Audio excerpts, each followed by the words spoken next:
Good morning, good morning, good morning, and welcome back to Rise and Shine College Football. I'm your host, Jason Watkins, and if you love college football, you know you're in the right place. So before you forget, smash that red subscriber button, like our videos, and don't forget to ring the bell so you don't miss one moment of Hall of Fame college football. Welcome into the show, everybody. Stink guys, cat. Here's me, Brandon Snake. Good to see you, Scott Walker, Jordan Wright. Good to see everybody in here this morning. Thank you for coming in. Welcome into the show. Now, I hope that everybody in here is not on, suicide watch or anything over all these guys getting into the portal. This is what the new normal is, guys, and you just have to expect it because it's coming. Lots of crazy stuff going on, though. You now have basically all 6 of those number one receivers, aside from Deion Burks, are in the portal. Brennan Thompson went in yesterday as well. Also in the portal was Phil Picciotti went in there yesterday also. Just kind of crazy deal, right? 90s OU. Oh, we got an Eeyore there. Could that be you, Sooner Cowboys? Morning, David Whitehead. Hey, Leo, check it out. Good Friday morning, Mr. Jason and Norm. So we saw Norm over there already. Yeah, he's over here chewing on a towel. Always something. Morning, David. Good to see you, sir. What's up there? Derek the Kinesis. Welcome into the show, sir. Hey, hasn't jumped in yet. JG. And yet that's the only thing giving me hope. Who? Oh, Jaden Gibson. Jaden Gibson ain't coming in. He's not going in. He's not. It's going to be all good, boys and girls. Welcome into the show, everybody. Look, I think that we've talked about this ad nauseum, but let's take a look at everybody that is in the portal. You're talking, obviously it started off with Jackson Arnold. Yesterday also going into the portal was Brandon Zerberg, Nick Anderson, Andrew Anthony, JJ Hester, Jaleel Farouk, Brendan Thompson, and Jaquez Petaway are all in there as receivers. Basically pending whatever happens with Burks, whether he's able to go, whether he is going to go. You have right now available for the bowl game on December 27th, which is my birthday, by the way. They will have 4 true freshman receivers, Zion Kearney, Zion Reagans, Ivan Carrion, and KJ Daniels. So, I think that the coach is having a plan. It feels like they're definitely not in it. From what everybody's saying and what you're hearing, you're not hearing anybody that's talking to Oklahoma. So you have to believe that Ben Arbuckle has already got a plan for bringing in his quarterback there from Washington State, John Mateer. That's obviously got to be the look, right? It's got to be, because otherwise you feel like he would probably be in on some of these other players. You've got guys in the portal right now. You already had Darian Mensah basically signed and ready. I think he didn't go into the portal until he was already signed, right? So I think that obviously that was one of the deals. Now, going through and what you're seeing, Casey Concepcion, the kid out of NC State wide receiver, he's taking a look at Alabama, Colorado, Florida State, Miami, South Carolina, and Texas A&M. So there's a big market for him. My guess is, it's going to be what it is.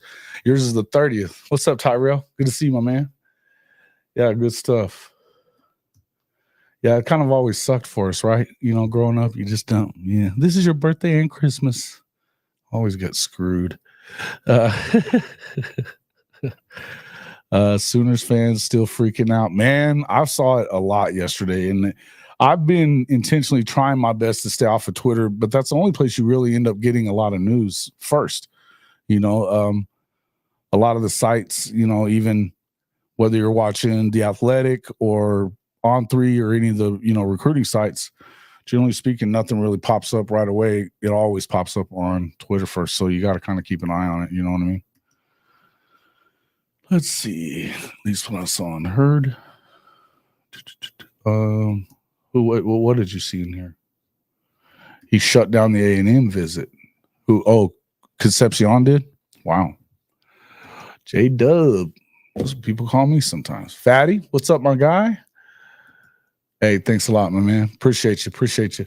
What channel do you have a channel, Tyrell? Is it the Rawhide? Are you on the Rawhide channel? I think that may be you. It feels like maybe I'm wrong. It seems like Coach or Bishop Frank was telling me about you guys. What's up there, Fatty? Not just that you have to be able to sell a product to the portal, guys. So, yeah, what's up there, Sweetness? Good morning.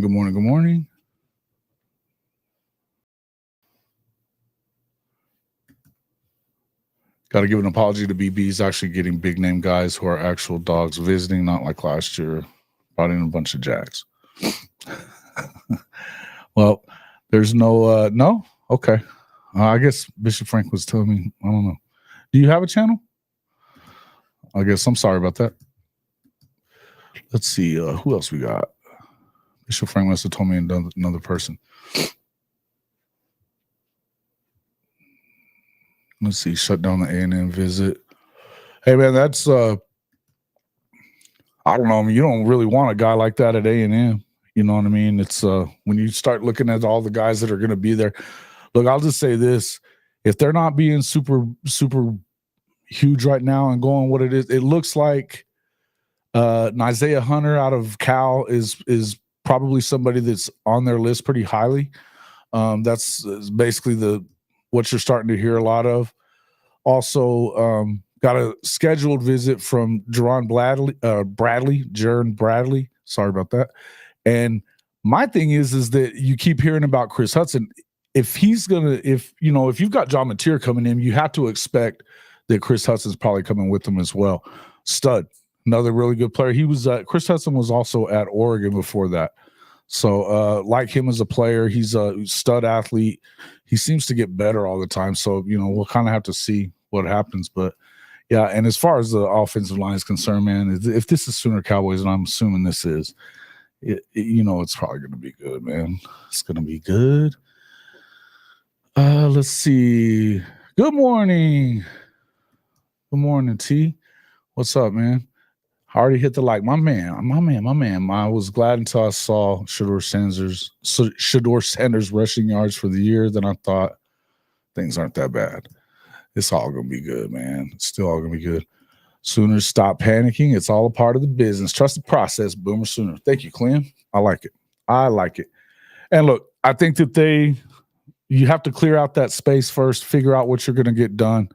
What I really hate, and I think this is what I really wanted to talk about more than anything else. All this stuff is going to go on until the end of the month, man. It doesn't close until the end of the month. So guys are going to be popping in there. I don't think that you're done. As sad as it sounds, you're not probably done, right? But you're definitely going to be starting completely fresh at wide receiver, man. And you really are, because you've got a bunch of freshmen right now, true freshmen, that'll be playing the ball game. You've got freshman Elijah Thomas coming in.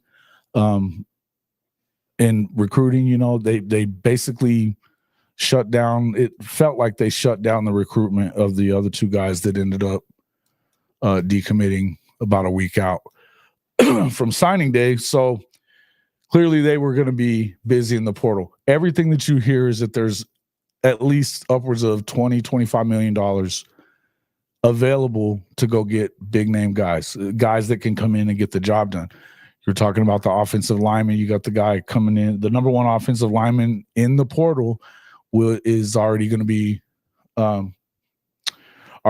in Norman visiting. So looks like, you've got an opportunity there. Now, obviously, you have to be looking for depth at that position. I still believe they're going to be there. They want to go young there. You know what I mean? They want to go young. and the brand will sell itself. Absolutely. I agree with you there. Oh, it wasn't you, Center Cowboys. Yeah, that's what happens in, cleaning house on that side. And you have to do it, and because here's the other thing that kind of happened during all of this is that now you got to get back to basically 105 players when you've had 130, right? So one of the things that you got to figure is, okay, yeah, these guys have to get, you have to get into the portal in order to, you have to basically process some kids or basically tell them that they're not going to have any playing time. So they need to go ahead and you'll help them get in somewhere else. I know that, nobody really wants to hear this, but if you think about last week, whenever he hired Ben Arbuckle, he made it really clear. He made the statement actually that said, hey, look, it's not something that I want to do. It's something that we have to do. It's going to be some hard conversations that you're going to have with guys that you really love. And it is what it is, man. At this point, you're looking at a situation where it's like I saw JP from JP and Trav, and he was talking about last night. He goes, look, we have to know that Brent has 1 year. You got to go out there and win. I think the basic consensus going around everybody is that you got to win 8 minimum. And if you look at this, I mean, another thing we need to talk about is this schedule that came out. The back end of the schedule, man, from the Texas game on is straight brutality. Straight brutality. We thought it was tough this season. Whew. The way you close out the schedule is going to be insanity, right? Everyone has to compete. Yeah. And look, competitive depth. Our wide receiver production of those that left wasn't good. Well, and that's true. I mean, they were all hurt.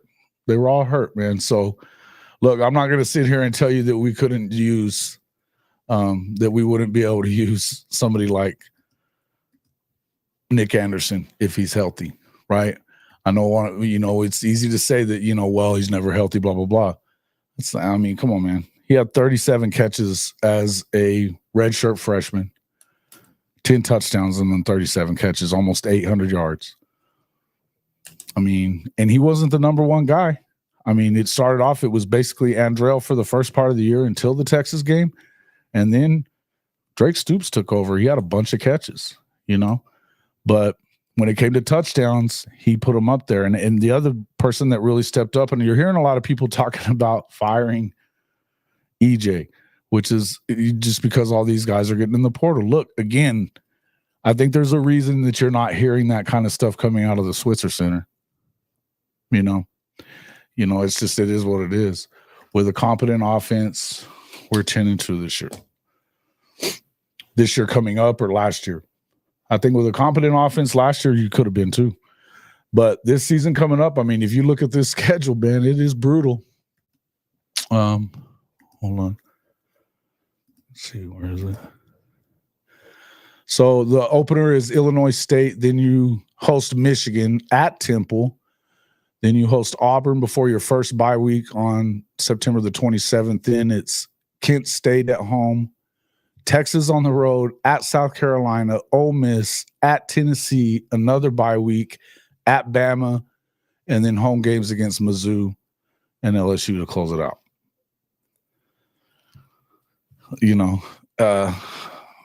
Think about that. From Kent State on, which is on October the 4th, you go Texas at South Carolina, at Tennessee, Ole Miss, and then at Tennessee on November 1st before you get another bye, and then you closing out with Bama and Mizzou and LSU again. Come on, man. We're talking about, that's a big time schedule. And again, Texas, they're still on the old training wheel schedule, as we know, with their little pigtails. I tell you, it is what it is. And Norm doesn't like it either. No main in the last 7 weeks. Yeah, we're going to get some speed at wide receiver and we'll be fine. And I think that's the whole deal. Is it you're looking for speed, you're looking for some size. Jaden Gibson coming back is huge, man. Huge. At least that's what he's saying. He'll be back. I loved seeing that tweet that he was always the last one down with his people. He's excited. It's starting to look like you may still end up. I don't know what's going to end up happening with the Indiana kid, but it feels like, or which one is it that's his buddy? It's the Indiana kid, right? I don't know. But anyway, I think the last 4 games will determine if BV stays or goes at Tennessee, Alabama, Mizzou, and LSU. Yeah. Needing to win 2 of them. And, probably, look, man, if you got to look at it as you should be able to beat Michigan. I think they're probably going to be pretty heavy. They've got to be pretty heavy for a quarterback themselves, but because they just didn't really have one. Got them training wheels and still failing. And I look at it. Anybody heard about if Giovanni enjoyed his visit? I don't know, man. I heard somebody was telling me yesterday that Brandon Drum said he didn't come. So I don't know. We'll have to talk to the coach and kind of see if he's heard anything. I know that they've kind of close quarters on it. So I don't know what's going on if he's even been. It's just kind of is what it is. Texas had to pay the commissioner for the easy back-to-back scheduling. No way they join the SEC and somehow they get that lucky. Well, and the excuse was they're going by your last 10 years or whatever, which we know the last 10 years for Texas wasn't very good. So still, you got to be kidding me. I mean, if you talk about the good teams, it was OU. Aside from the Georgia game, OU's got, they had South Carolina, which was supposedly going to be an easy one, right? Nope. You get Mizzou, still ranked for whatever reason. That one should have been a win for sure. Thune did say he was going to visit. Okay. Well, I heard somebody was saying that Brandon said that he didn't show up. So I don't know. Virgil is Gibson's buddy. Okay. Yeah, that's right. Yep. Played at Miami of Ohio. No, and that dude is a straight up baller, man. Straight up baller. Love that kid. And speed and hands and all that, The thing is, like I said, when you start looking at who they're looking at as it is, let's see. The Isaiah Hunter guy, and they're talking about him coming in, the Jaron Bradley kid as well. I'd like to see them go after Deuce Robinson. And if they can go get a guy like Chris Hudson, if you get some guys that they can get in here and get an opportunity, it's going to be awesome. Yes, Christopher Shannon, love this one too. Emmanuel Choice, not to mention, the extraterrestrial Elijah Thomas, man. They have an opportunity. There's a reason why they kept them in that class, because they believe that they can make a immediate impact. So I'm excited about them as well. I want Giovanni Gibson in this off, bro. Yeah, I don't know what's going to happen there. It doesn't really sound like it's going to happen. From everything that Coach Ricks is hearing and thought until, they kind of shut down, they haven't really been talking to anybody. So, and he's in the family. They're not even talking to like his mom and them. So I think they're making that decision as a family, and you kind of have to respect it. But if he is, it's great if he is going to Oklahoma, because that means they'll give a good pitch. EJ does a great job when he gets them in the room. We know that. All big guys, correct. All big guys. Let's see. I was looking at Chris Hudson.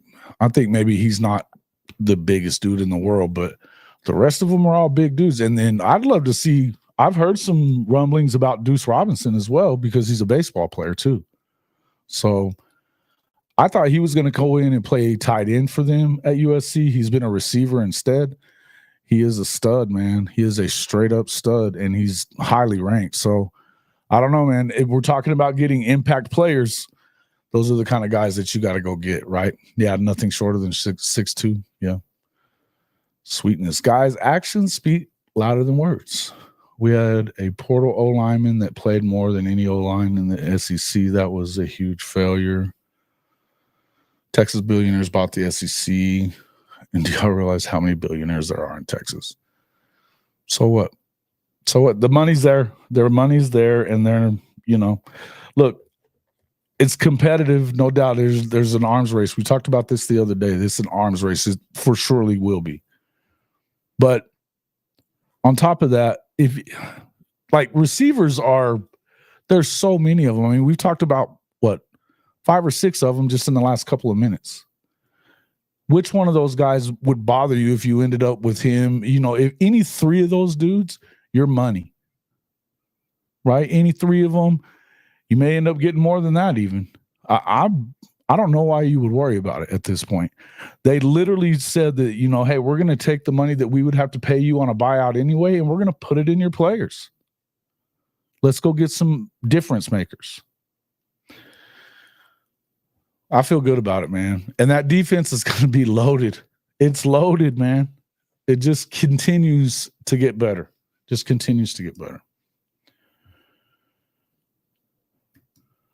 Best wide receiver isn't 6'2". Okay. Yeah, Hudson. Yeah, I think he is. Chris Hudson. We don't have any of them yet, though. That's just what I would say. But, it is what it is. What about Coleman from Nebraska? I think that according to Malachi Coleman, I think all you have to do is ask, and he's there. Is from what I understand. I mean, he's there for them if they want him. I don't know what exactly was going on with him. He hasn't played in a while. It sounded like he was in the doghouse for sure. So if Mateer does not hit the portal, do we ride with Hawk or go with another portal quarterback? Well, I don't know if you've been in the show much lately, 90s, but I'm ready to ride with Hawk anytime. I think that it's very important that you have somebody to come in and battle with them. I think you have to win the job. The best teams are always competitive at every position. You have to win the position. And I think that that's what you need to do with this as well. You just have to do it, man. I do think that they would be a lot busier than it seems like they are with quarterbacks, because we're not hearing anything about any quarterbacks, including Mateer, but we know that his offensive coordinator's here. Chance to play in the SEC. He knows the offense. He's gonna come in and compete for it. Now, that would be my thoughts. I believe that you're probably going to end up with him. But I'll just repeat what I said before. I don't know that he beats Hawkins out. We don't even know what Hawkins looked like at the end of the year because they never put him back in after that South Carolina game. And I'll go back to what I said about that too. We can sit there and talk about him turning the ball over. Those first 5 minutes, probably the worst 5 minutes of his life, I would think. But I'm going to tell you this. They're putting Bauer Sharp on All-American edge rushers. Got them. He's trying to block them, and they're blocking for inside. It was such a weird – it just didn't seem right to me. And that was finally the game, the straw that broke the camel's back when it came to Seth Luttrell, and then we never saw Michael again. They should have. They should have given him an opportunity to play. I'm glad he's going to get an opportunity to play now. I think he's going to be fine. And again, he's got probably the best private quarterback coach in the country. And Kevin Murray has been coaching for the last few years. He just gets better and better. And then you're going to have all of the spring, all the summer and everything else that he's going to be able to work with Ben Arbuckle and learn this offense. And I don't think it's, if what Arbuckle said is true, that what you're going to do is come in here and put your guys in a position to be winners, then great. What's up there, Mars Jams? The way they're moving with quarterback. Yeah, Camden Brown from Auburn is 6'4". Yeah. If we get the Washington State quarterback and Hawkins as backup, we will definitely be fine. Yeah. I mean, I don't think that – I don't know that Mateer beats him out, man. I just don't. And if we're just being real, I would tell you that Hankster, what's up, man? Good to see you, Neilio. Some of our K-State peeps have asked on our message boards about Coleman. Pretty familiar with him up here, and all we hear is he's not a guy you'd want. I don't know. Yeah, that's what I was hearing too. I just hadn't said it. Apparently, he was definitely in Matt Rule's doghouse, and there was some stuff that was going on in Lincoln. Actually, Boganowski was talking about it the other day, so didn't sound like it's something that you're going to do. I haven't heard that they've even contacted him at all. So if that's the case, if they're not even talking to him, it's not going to go down. He may be a good player. He may be a stud athlete, and I could see that, but I just don't see that really happening. He is the real deal and Oklahoma's future, no doubt about it. And I think that as long as Mateer comes in and if he wins the job because of his experience or whatever it is that he knows a little more about the offense, whatever, right? If it's a true competition and he loses it fair and square and knows that he needs, they want him here and they definitely believe that he's the guy starting the year after that or whatever. I don't know, whatever you figure out. If he knows that he didn't win the job, because make no mistake, those guys know. They know when they're in a quarterback competition who's winning it. It ain't hard, right? You can always tell. And the guys in the room will know. That thing will work itself out. When you start having issues is when you start hearing whispers about the backup is better. Like we were hearing in the spring. The backup was better. The backup was better. And to me, why didn't you just ride with him? Why didn't you just ride with him? I mean, I understand getting him out of the South Carolina game in that situation. He should have been starting the next week. He felt like he had to go ahead and let him play. And that was, it was kind of crazy. O'Neill's the future. Maybe. Listen, there's no such thing as a sure thing, man. I think we all know that. If Hawkins is starting quarterback for next year, we should go ahead and pack BV up. I'll have little to no faith in Hawkins' mobile one. No, he's not. No, he's not. 90s. We will not be having strays headed in Michael Hawkins' direction in here, buddy. That will not hit the screen. And he is not a one-read quarterback. They put him in terrible position. So how in the world would you actually put that on Michael Hawkins? And exactly how was Jackson Arnold better? Wow. Hope you tries to get Trey Spivey from Kansas State. Okay. Well, this has a Hawkins' heart. Has guts and put his butt on the line multiple times this season. Yeah. I mean, just look at what he did in the Tennessee game. Forget about just the runs even. He was layering balls, throwing it up over the defender in front and in between the other one in the back. Those are throws that not everybody makes.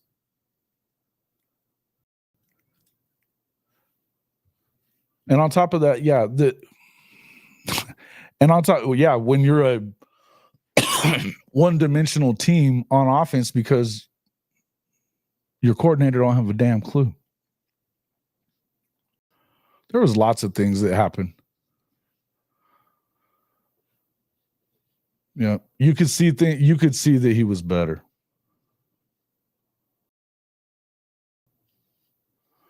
Well, I think you're crazy. If you can't see that this guy's the real deal, then you're crazy. You are Eeyore. You should know better. I mean, if you've watched any of the film at all, just go back to the Tennessee game and see. Just go back and do that. What's up, Benji? Good luck with Spivey. Nice kid, just can't get his routes down. Got more than a few chances too. Correct.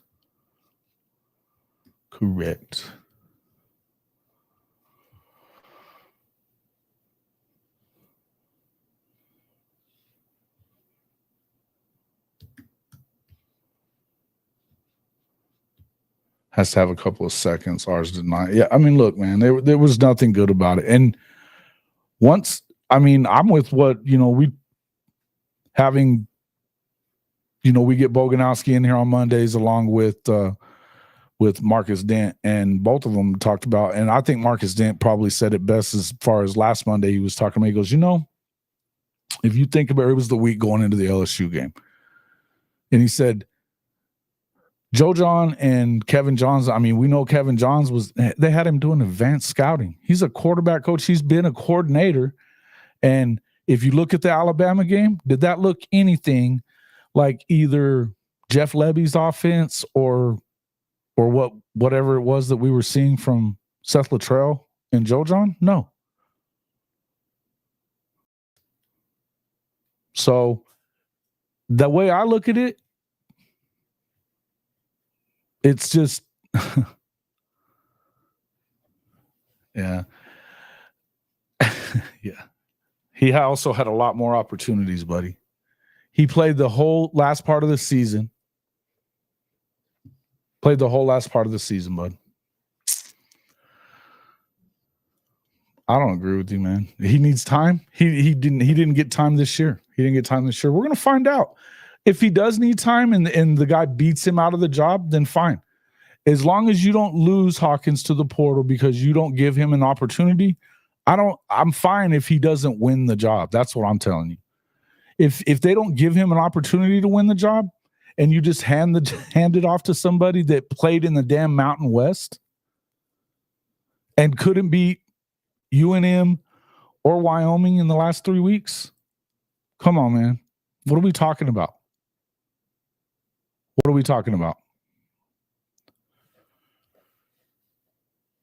He's a true dual threat. And if Ben Arbuckle is what he said he is when he got here, you build something that makes it work for him. What's up there, Big Trap? Hey, man, you want to jump in with us? I'd love to have you come in, man. Get your debut on Hall of Fame. Come on. Stephen G, what's up, my guy? Finishing up my last final paper, then I'll be in. Cool. Okay. Yep, we did. But I'm just saying it ain't the same.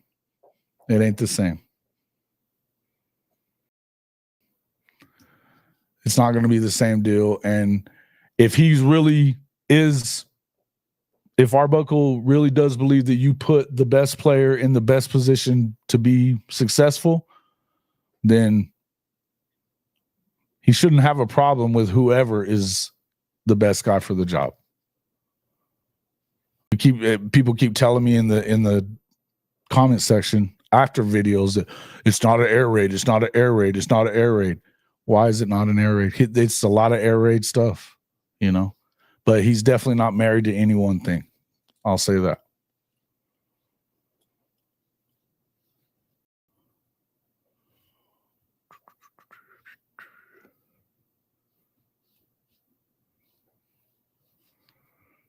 All right.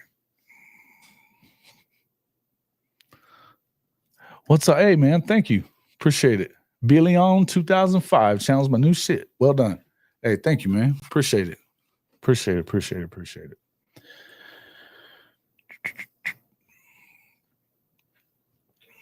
T Boomer, my guy. Bishop Frank, what's up, man? T. Heck yeah, man. Appreciate you guys coming in. Make sure that you all hit that like button as you step in to this house. Wipe them feet. We have 28 likes. We've had over 250 people in here already. 28 likes. Come on now. And we don't have as many subscribers as I'd like to have. Right? Look, man, it is what it is. I'm glad for the views and whatever, but subbing at your kid's school, got you in the earbud with my phone in the teacher's desk. Don't judge me. Hey, man, I'm flattered. Flattered that you do that. My man, appreciate you, man. Hey, man, don't be getting them kids in no trouble, though. Or maybe do. That's probably what I would. The last time I substitute taught, man, that was a long time ago. Yeah. Let's see. It's evolved from the Mike Leach air raid. Of course, it is an air raid. It's very similar to things that we've seen out of Lincoln Riley. I've watched basically the last couple of seasons, every game that you could get a hold of anyway. And I definitely like the stuff that he's doing. Yeah. Yeah, I mean, we'll find out, right? Goated? I think we'll find out. Oh, you took a message away there, 90s OU? Were you about to get yourself in trouble? What did you say?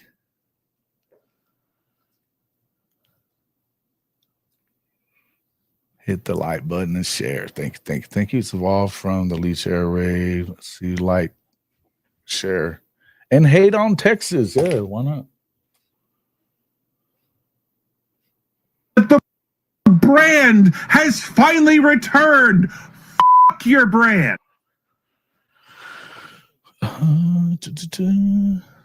Craig, if that. Mm-hmm. Yeah, look, the fan base is, I mean, look, the one thing you don't do is listen too much to the damn fans, though. I would just say that. You got to be careful of listening to the damn fans. I had a fan yesterday telling me how all those guys were just faking that injuries. Every one of those receivers faking injuries. Now I got to give you that it didn't look great what Andrell was doing. That he's all of a sudden running routes, but he had to show something. He's going into the portal. He's got to show that he's healthy for them to even give him a shot. You know, it is what it is. Yeah. Shout out to Onikuno, man. I love that sound bite as well. But I think the commits will be headed in, man. They're coming, man. And again, you're not going to have everybody in yet because you've got guys that are playing in the playoff, or, even if they're not getting a lot of playing time, maybe they're backups or whatever it is, there's going to be some guys or, even money will start talking. That's the other part of it too. It just is what it is. Announcer from Washington State was on the breakdown and told exactly what Arbuckle's offense was. Yeah. No. Big target commits exactly what the fan base needs. Yeah. I like them, man. I like them. The wide receivers that I've seen that they're interested in looks really good. Let's see. Obviously, you had Kenai Walker go in there as well yesterday. Jaden Rose signed with Kansas State. Good, I'm happy for Jaden. He's gonna do some good things up there. Brennan Thompson was a bit of a surprise for me.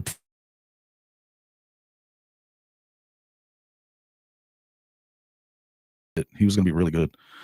Just I think a couple people said it was like he just feels like a Venables linebacker, and he just hadn't been able to stay healthy either. So we'll kind of wait and see, right? Yeah. Andrew routes he showed were also like 70% and not 100 from what you saw. Okay. Yeah, I mean, I didn't watch it much. I watched maybe that first one that he ran. It looked like he was wearing a sports bra. I don't know. So it is what it is. Best guess on who's leaving today. I don't know. I mean, we're about out of guys on offense. So, feels like we should be getting pretty close to being done. But then again, you just never know. You never know. And since we know that there's no such thing as,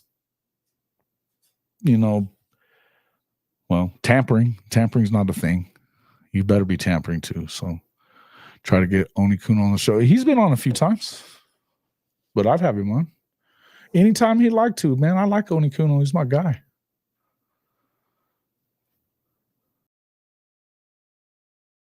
Let's see, Andrews. Yeah.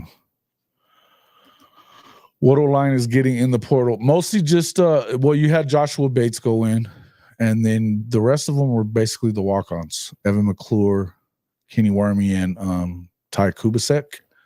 That's all I've heard of so far, and I don't think anybody else is probably going in. Unless, I guess there's that outside chance. I don't know what any of you guys are hearing. And to be honest with you, I'm not driving myself crazy with this shit. I'm just not going to do it. So I'm not sitting here just looking at it all the time to see who's gone, who's what. I mean, I'm interested about who's going to be coming in, but any more running backs that could hit the portal, the only one that I feel like is a possibility. I mean, I guess it depends on if it's true that those guys, Spencer Brown, I don't know. I think he was a senior. He doesn't have another year, Christopher. I don't think so. Yeah, he's gone. But G. Allen walk-on O-lineman might hit the portal. Okay. He hadn't yet. I could see that. Okay. Well, again, I think that the guys that are left are all the guys from the last 3 classes, right? And they just really didn't have, well, for 20 and 21, Lincoln and them they only got 5 total offensive line guys in those 2 classes. And you've lost pretty much all of them already. So, and to be honest, I mean, even, if you look at what Spencer Brown did at the end of the year, though, he looked really good. That was something that Dent was talking about the other day as well. He said, if you think about it, he looked good. He played well. It took him a lot of time to get it going. And here's the thing. If Seth Luttrell was making it to where you had to run his schemes, the blocking schemes and everything else, and it wasn't the right stuff, that can screw everything up. He didn't want to play any of the freshmen. None of that stuff. He was fine with mailing in the season on his offense. They needed to fire his ass. Am I high on Marvin Jones? Who isn't? The guy's nothing. I mean, he looks like a stud. I guess the question is, does it work itself? I mean, I don't know. I haven't heard anything bad about him. He's a bad dude, though. He's a bad dude. Yeah, Kubasek, I think he's with, let's see. Yeah, Harding. Yeah.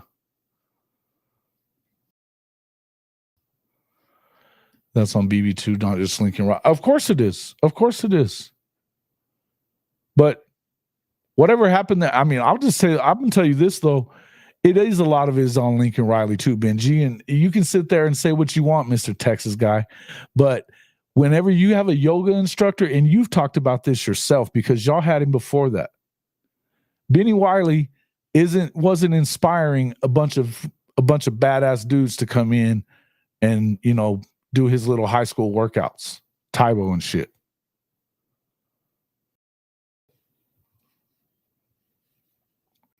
There's a lot of stuff that goes on, but whatever.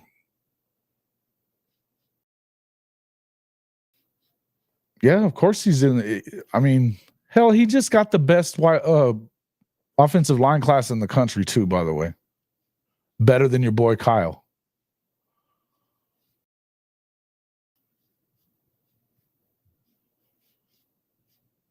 Marvin Jones is a stud. Yeah, he looks good, man. He did look good towards the end. That's what Dent was talking about. He said if he had a little bit more time with them, and he even said he wished he had more time that he could do that. If he had a little bit more time, then he would have. He feels like he's going to have a good opportunity, but he felt like even if he doesn't get drafted, he's going to have an opportunity to make a team just from what he learned.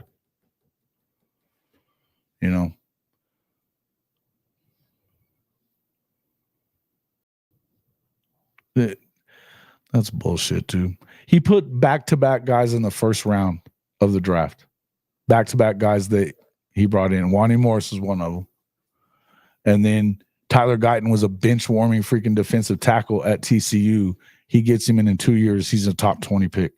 You don't even know what you're talking about, dude. You don't even know what you're talking about.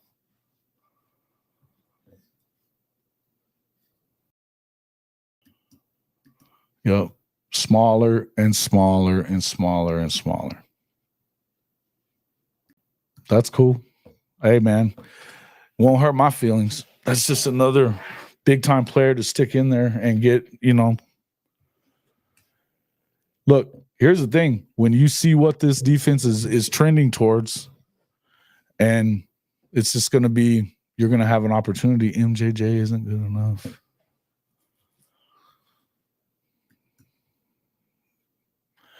What do you mean he isn't good enough for what? To come in and battle for be a depth piece or whatever, or maybe he's a guy that could be big time. What do you not like about Marvin Jones?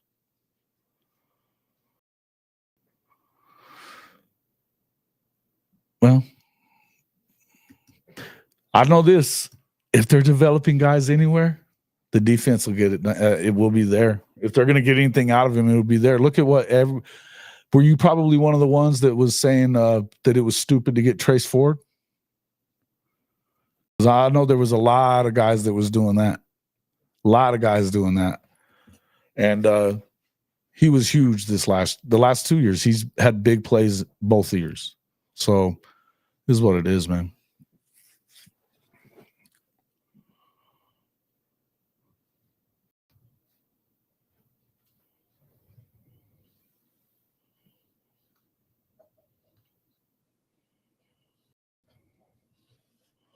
He should have a room full of guys ready. Okay.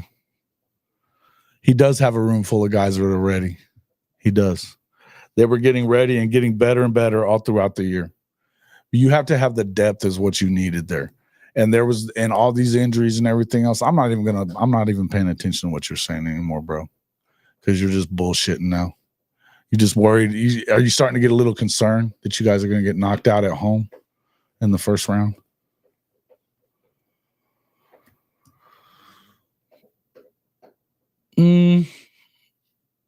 I think that you had, Kanai Walker's gone, but that was probably the biggest hole out there. You know, that was the one. What's up, Greg Ray? He might be a starter defensive end. He's got to come in and do. I mean, look, that's one thing we know, that they're not just going to hand you a job on any of these positions, and that includes Big Bill. He's not going to just hand you a job. But there was a lot of guys that probably ended up playing a lot that they shouldn't have because of injuries last year.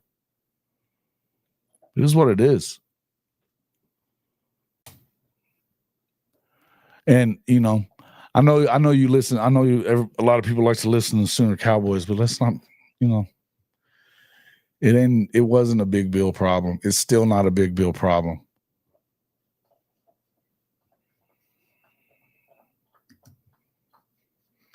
You're worried about Clemson. You know you are. You know you are. You're just talking your shit. Feels like you would be over there talking to them. to your Texas people. Sooner Cowboy is doom and gloom. It'd be Sooner Eeyore. Sooner Eeyore. Speaking of which, if you guys get in and check out our merch store, get in and check it out, man. It's we've got, let's see, where is that?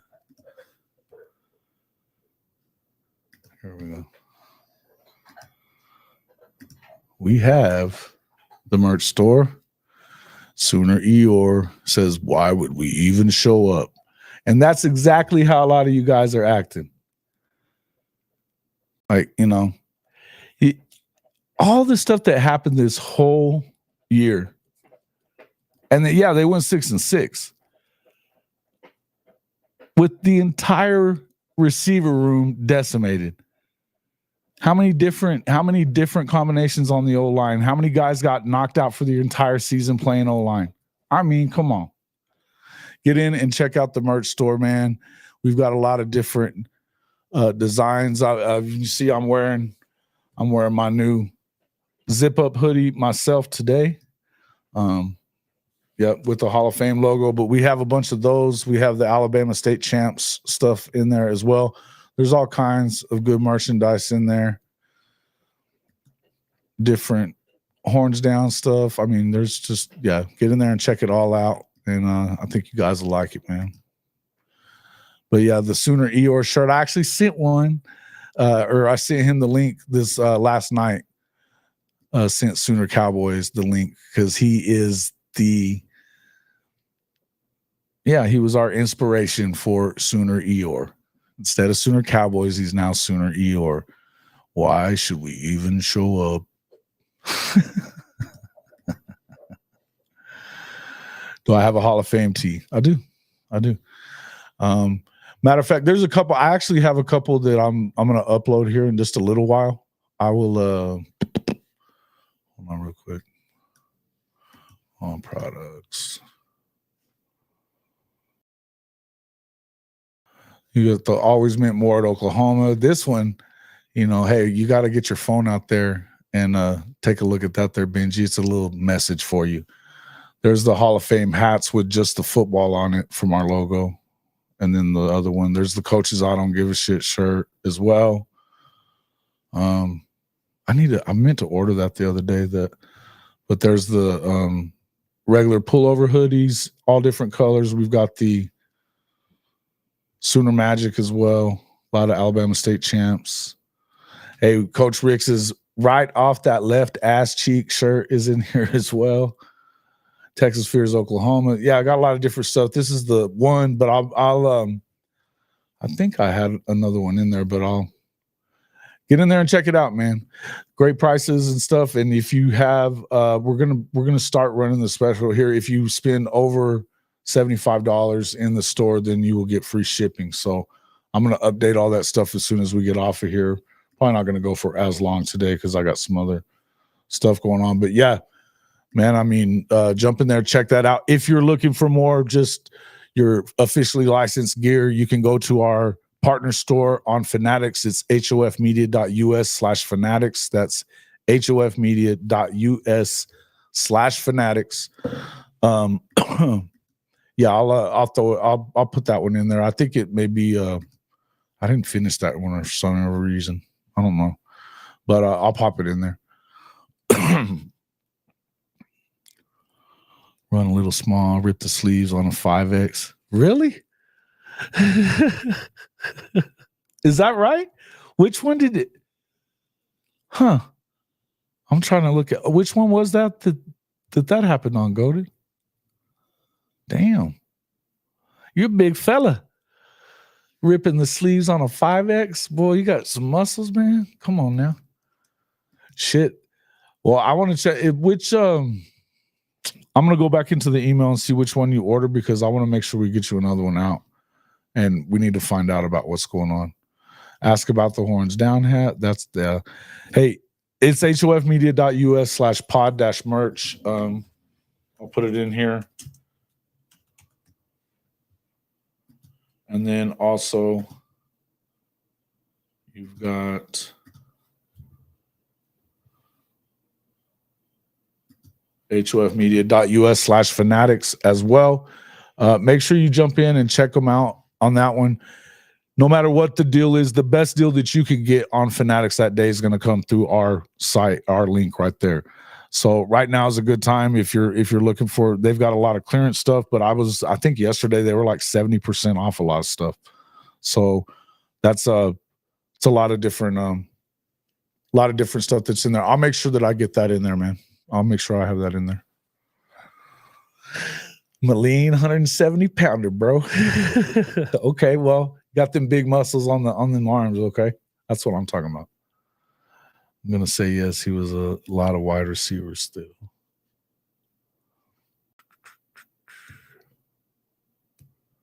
That's crazy, bro. Running a little small. Oh, okay.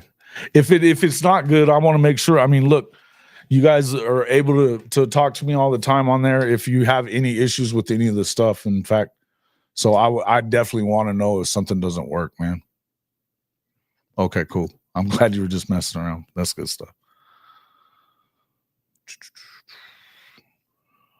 But let's see what else we got.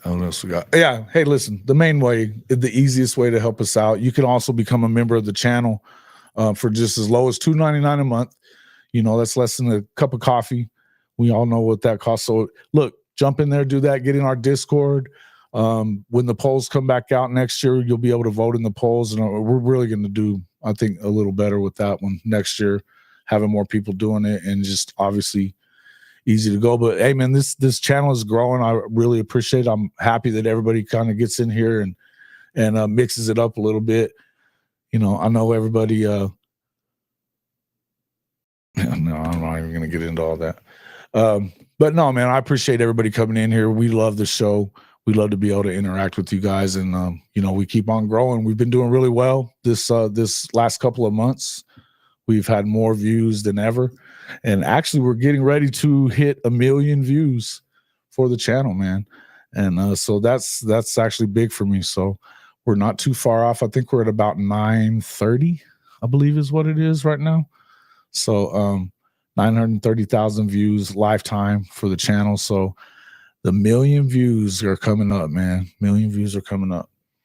But so I'm excited.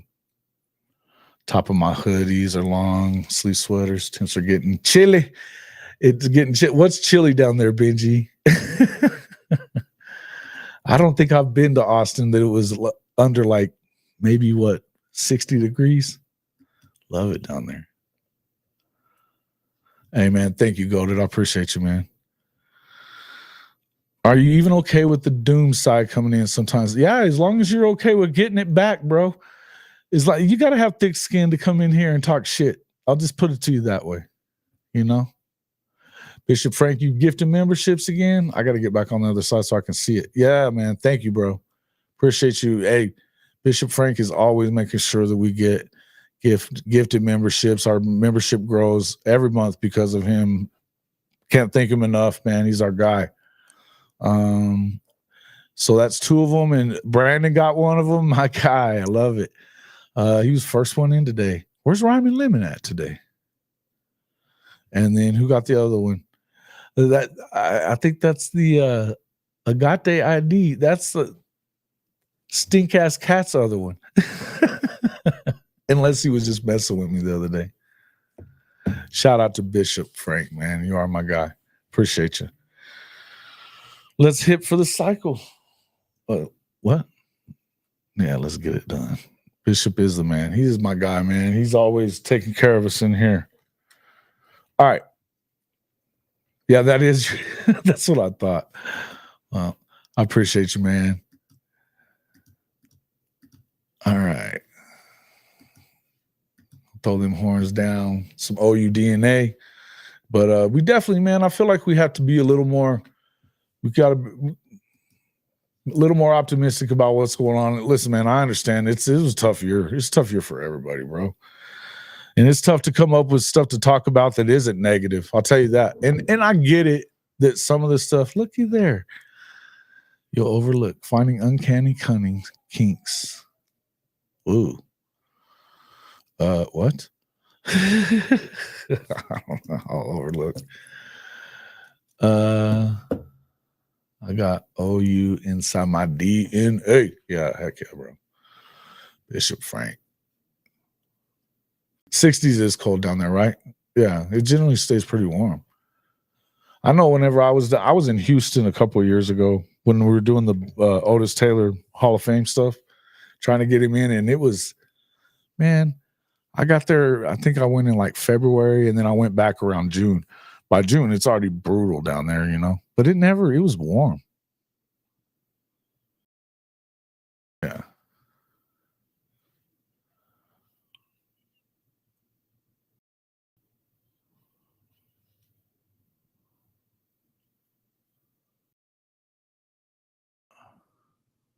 Yeah.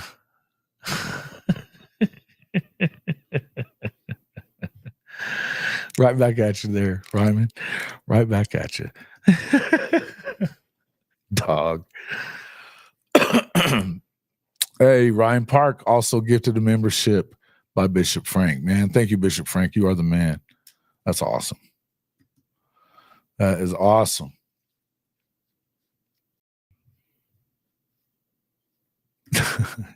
Much love back at you.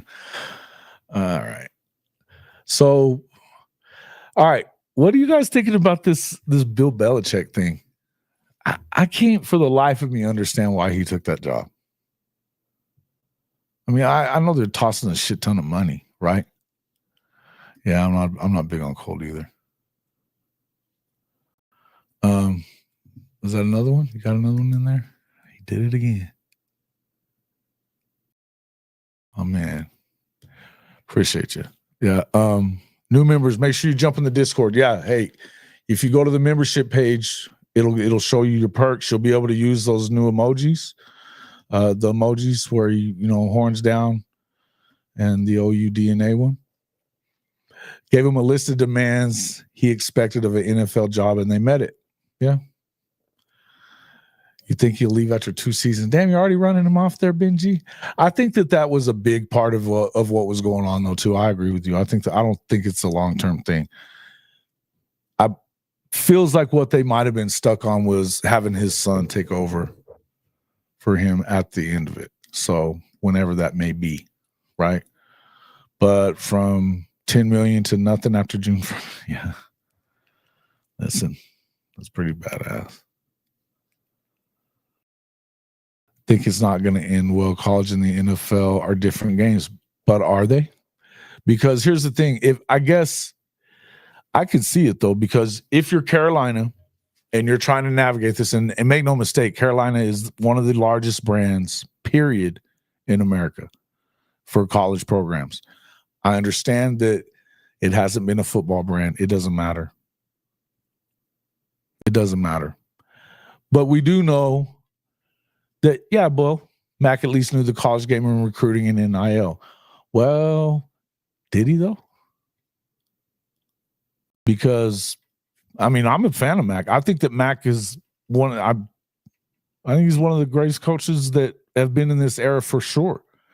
But I'll just say this.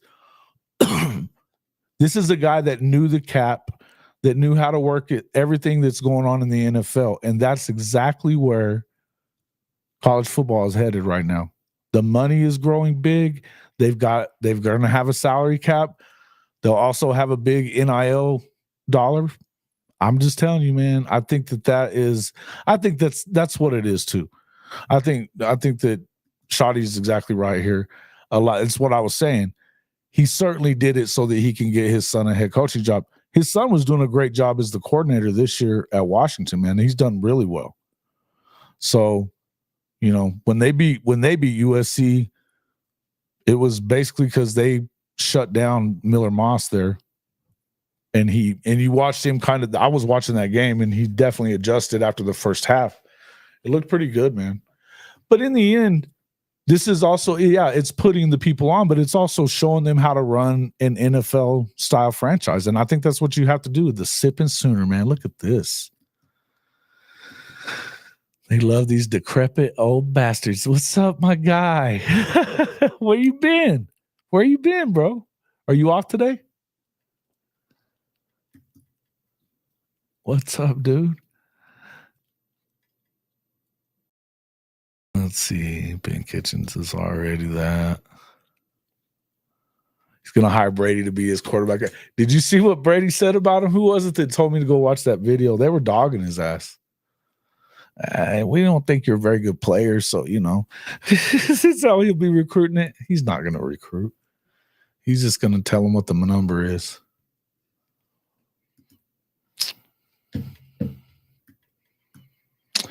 Look, we know that he's one of the best coaches in the history of the game, so I think he knows what he's doing. Mac was clueless the last couple of years. I think it's really in New Mexico, headed to Carlsbad, bro. That's like 60 miles from you. What are you doing? What you doing out there? Are you flying out of there or what? Damn, Sipping. That's crazy. That's like right around here, right where I'm at. Brady and Gronk. Yeah, they were talking some shit.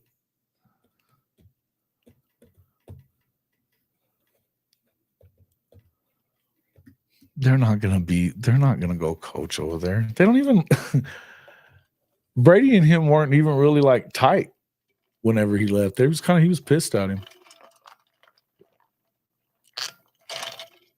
It's definitely different, but it's turning into it. But that's the whole thing, is that a couple of years ago, we wouldn't recognize what the game is right now, even just from a few years back. It doesn't look the same, and it ain't changing back. It's going further and further. Look at what we just saw from Joe C talking about that the other day. You know, what's up there, legend? Josie was just talking about it the other, put out that thing when they made the big hire with, hey, things are changing, huge changing. And apparently they were acting, what was it?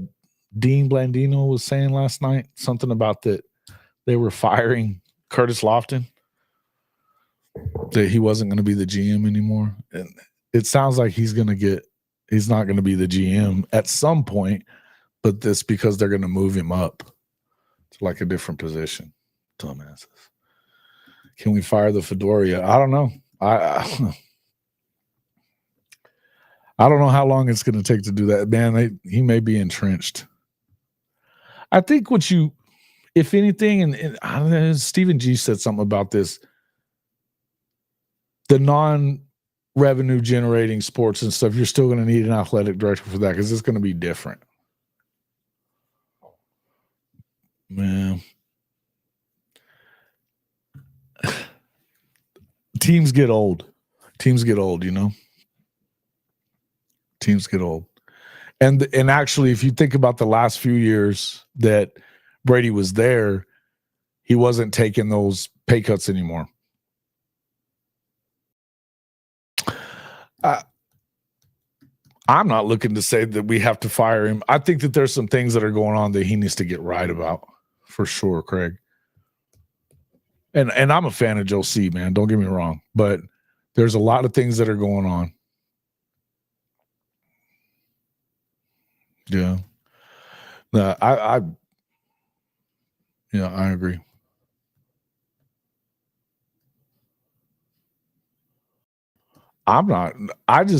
My issues right now are the things that we're hearing. And I know that it's not just all on Brent Venables. I think that the Seth Luttrell thing had a lot to do with him.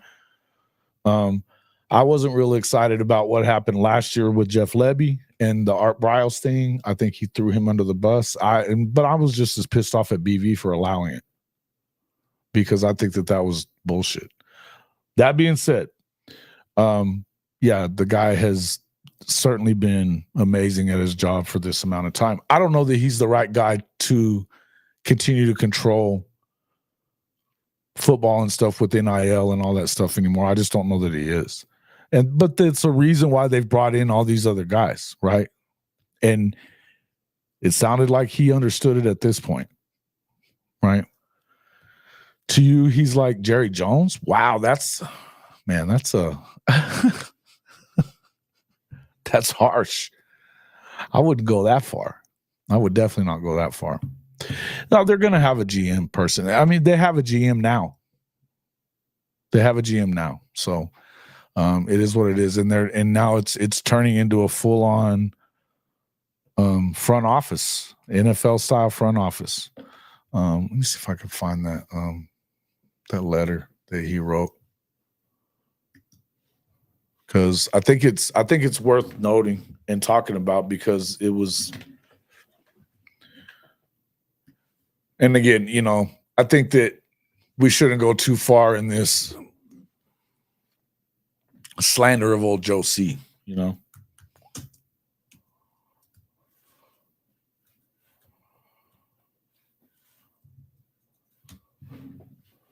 But I understand that. I mean, at some point, it's probably time to move on. He's been doing it for a long time.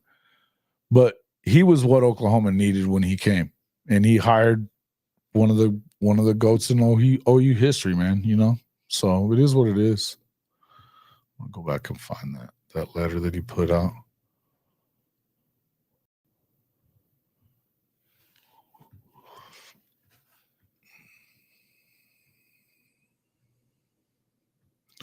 How about that Sooner basketball team, man?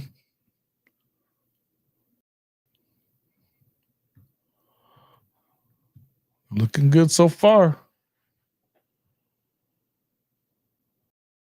Coach Hibble.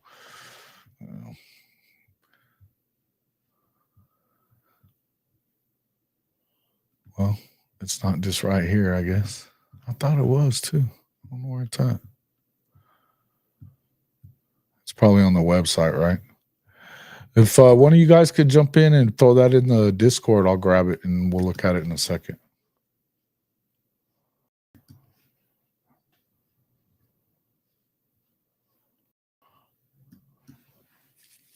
I think so too.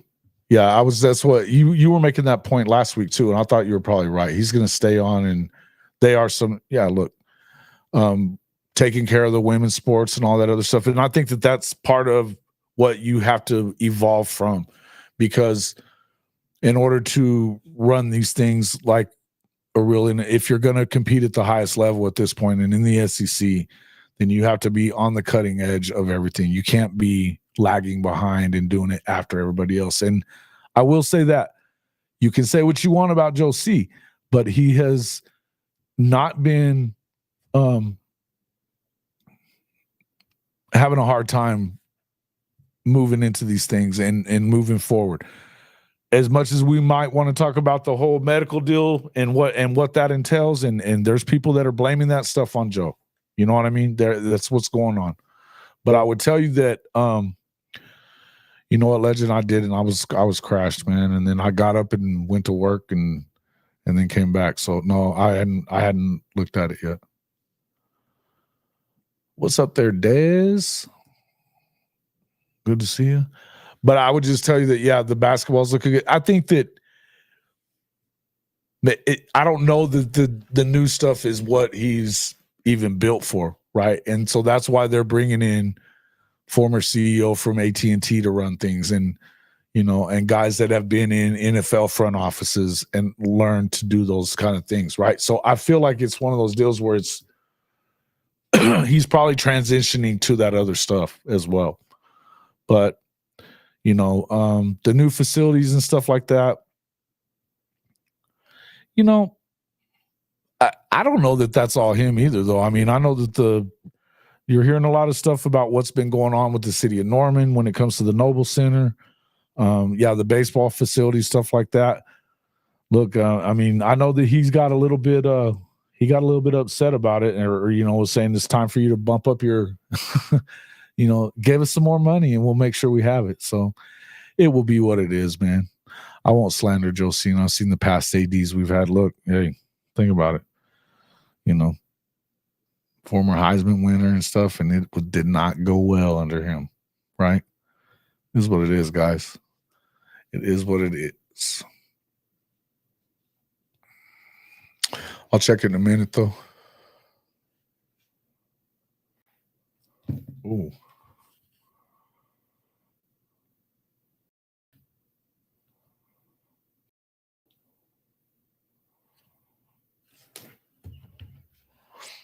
Yeah, they definitely need the new facilities, though. They definitely do. Yeah, it better be. It better be. We were talking about that a little bit earlier. It is what it is. I know that not everybody agrees, but I think that you have to make it a fair fight. If not, you just lose the kid. And I think that's crazy. Because I think look, he's smart enough, and his parents and family are smart enough to know that if he doesn't win the job and it's a real competition, and whether you're winning the competition or not, you do know. So it is what it is. But if you come into that situation and you don't feel like you get a fair shake, why would you stay?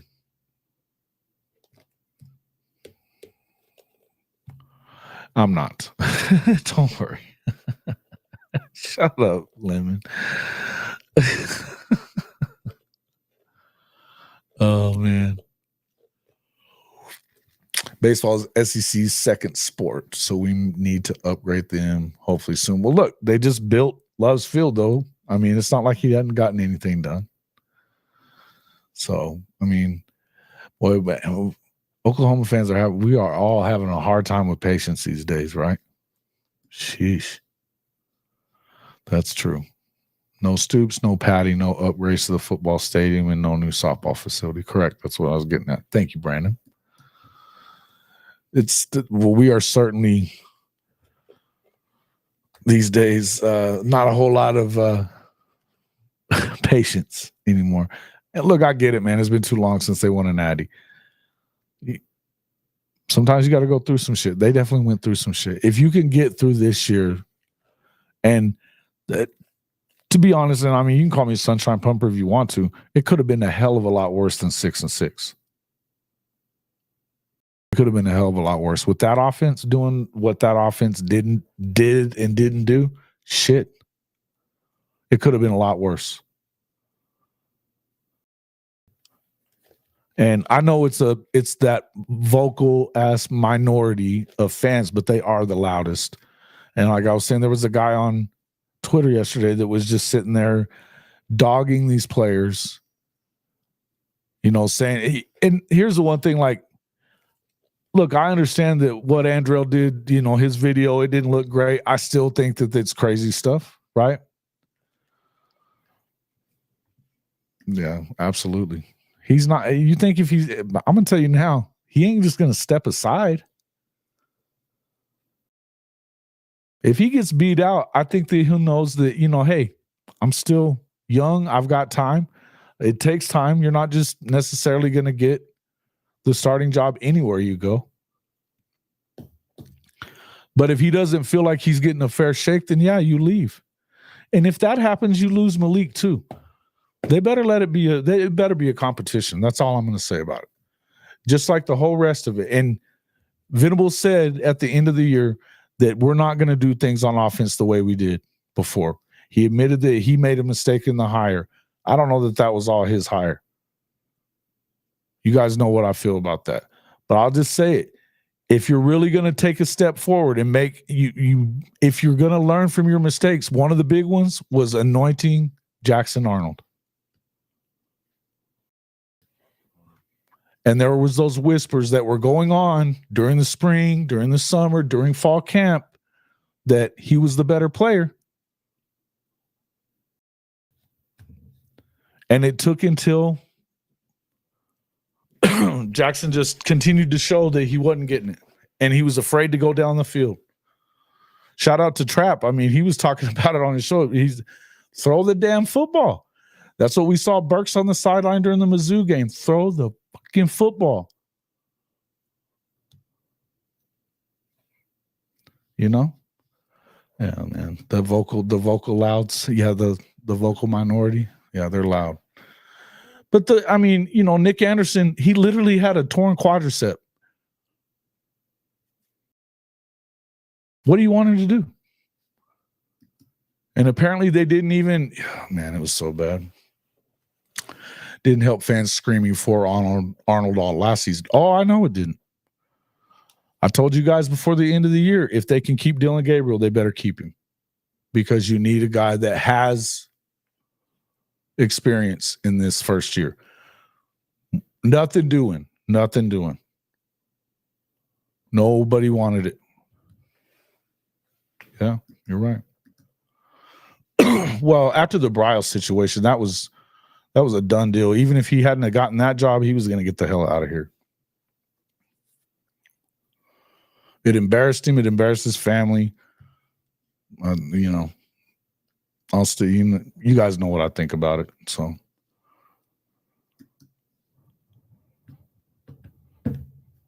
BT signed with Leb. Brandon did? Brandon Thompson? Really? Damn, already? That was fast. I guess he didn't Leb doesn't have the same rules on him that BV had for Dabo. Which, by the way, that's over with, thankfully. Yeah.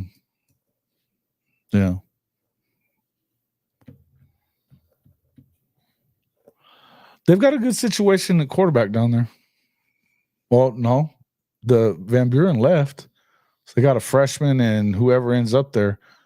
Do you think it's going to end up being Jackson down there? You think he'll do that?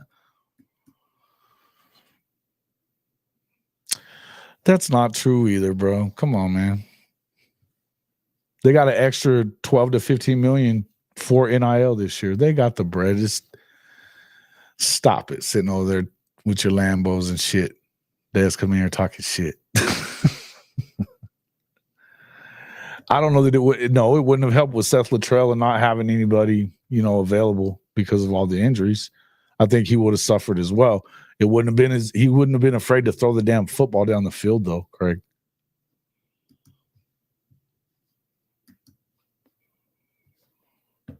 Okay, thank you. I'll pull it up right there.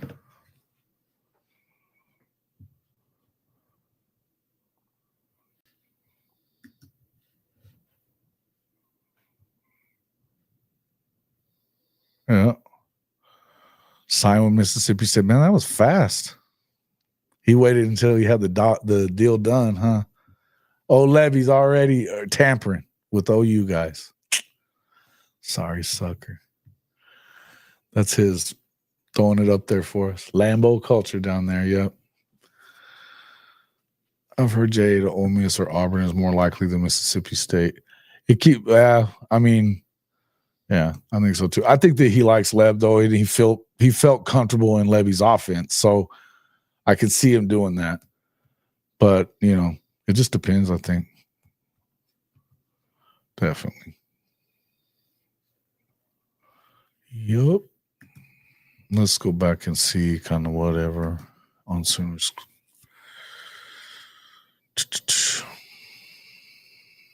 And it looks like right now they're saying that Anderson is looking like either LSU or A&M. Oof.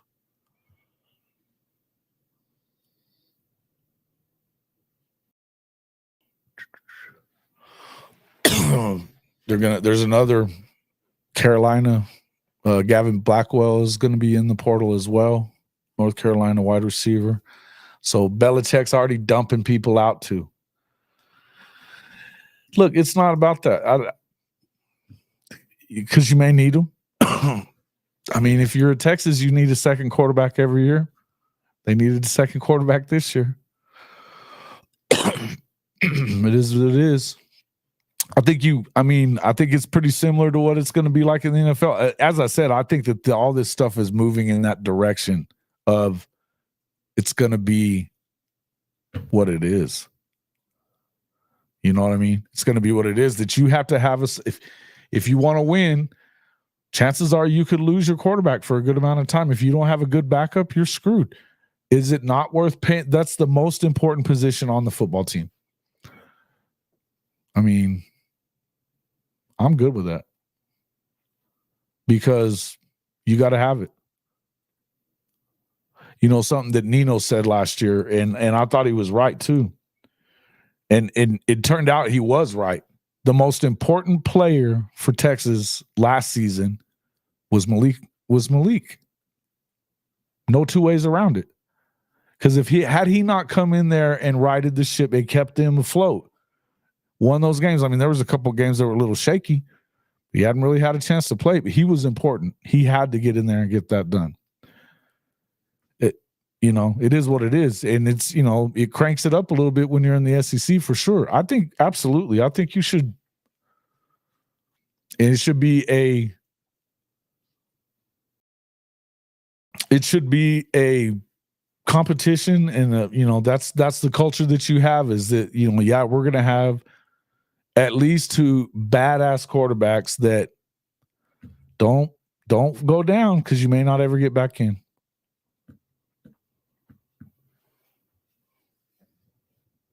What happened with Brandon Thompson? I don't know.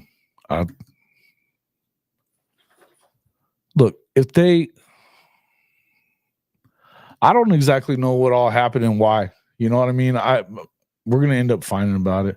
BT's mom was talking like he's an All-American at Texas when he would have never touched the field. Now, he got in Sark's doghouse pretty quick, didn't he? For running track and all that kind of stuff. Is what it is.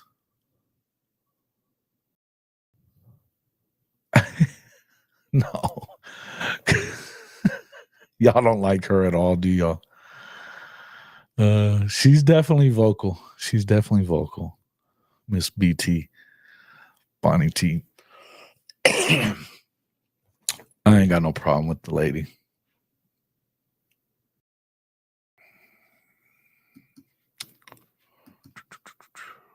He didn't right the ship. The team righted what he was doing wrong. Yeah. Well, so now we're not, we don't like Malik. Come on, man. She's a little crazy, right? She's a little wild. She gets on that and gets on there on Twitter and gets after it, man. She does not care.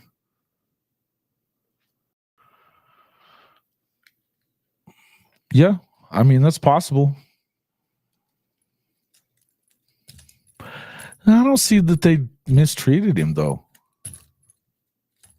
When did Oklahoma mistreat? And I got to be honest with you, man. Brennan was like the one guy that you could trust. And I mean, he's more of a deep ball guy anyway, right? You know, that's what just, I mean, the offense was so poorly run. What the fuck are we throwing a bunch of short passes that he's got to go across the middle and get hit for? Man, come on. 10-2, 10-1 guy. Throw the shit down the field and let him go after it. Unbelievable. Yeah, I heard that too, Mars. That he went in saying he wanted more money, and they were like, you better go test the market then. Yeah, that was never going to happen. Was never going to happen. I heard that yesterday too. Yeah.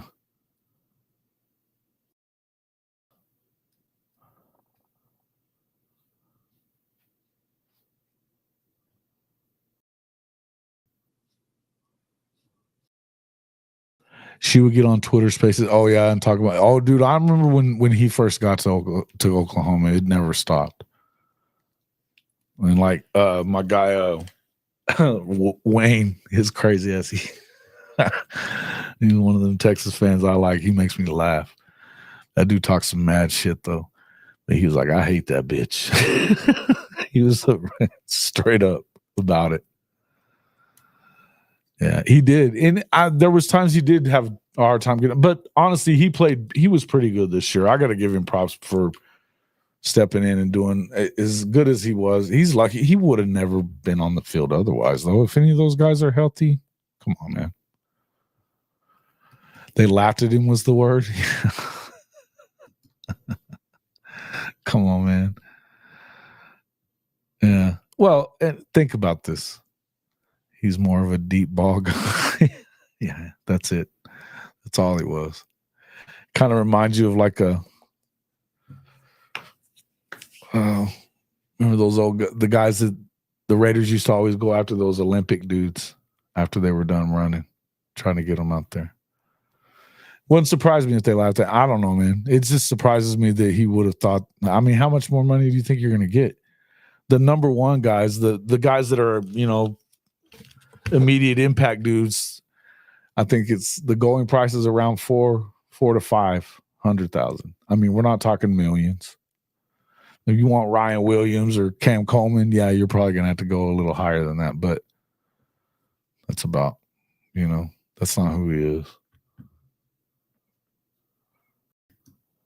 is. Must not be any men in Spearman.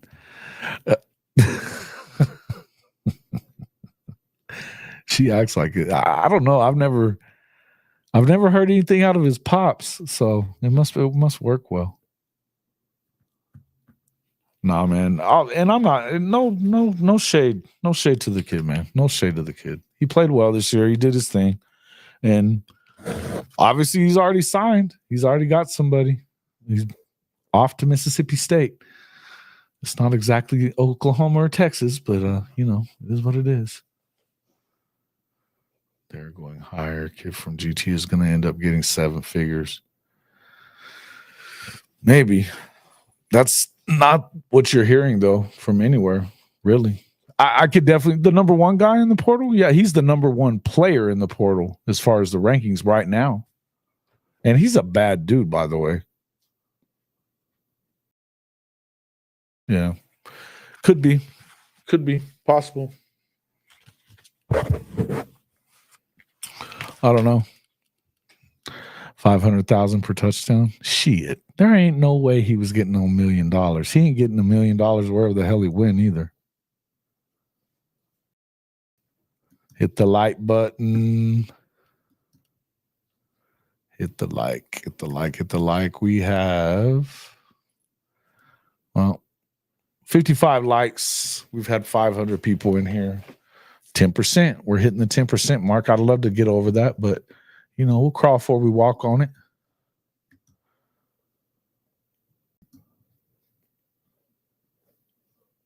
Yeah.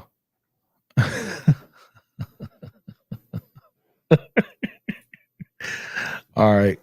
No shade on the players, man. Let's be nice. And even on Bonnie T, man, I haven't had any issues with her, but I have seen her go toe to toe with people quite a bit. She hates y'all Texas folks for sure. Has she been bad mouthing OU though? I haven't seen that.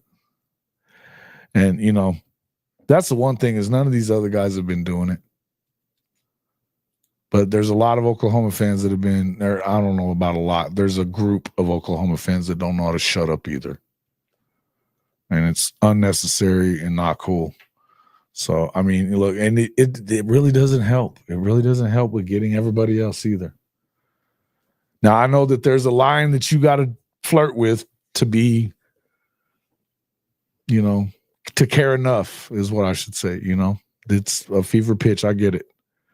But there's, you can't cross over human decency, guys. You just can't do it. Yeah, Benji. Yeah, you're right. Get the fuck out of here. You know what, guys? In Benji. a nice way, fuck y'all. We don't give a shit. Military bases and truck stops. He's either going to turn into a dependopotamus or a lot lizard. Yikes. He's getting married, isn't he?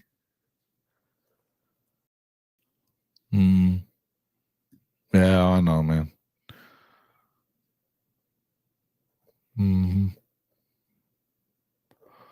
Yeah, listen, I think, and most of them, well, and like, I mean, shit, they both played high level college football. And so it is what it is. They get it. All right. So I was going to ask you guys, where are you guys at on the Heisman Trophy? I want to know what people feel about it. Because I'm hearing a lot of people saying, and I got to understand this, why. Who was it? Striped Sooner. I'm going to finish that. I've got a little video for him, but I want to talk to you all about it. And then we're going to finish this up. What's up, Chrissy? It's looking like y'all won't get Mateer. Miami's also interested in him. They've got a huge collective budget. So does Oklahoma.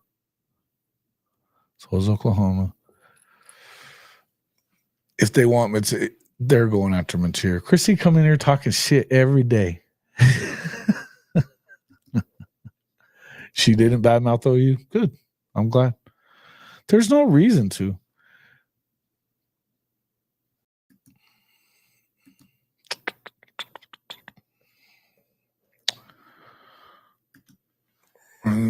Oh, yeah. So who do you guys got? Who do you have in the Heisman Trophy? I'm going to tell you, I think that there's nobody else that it can be.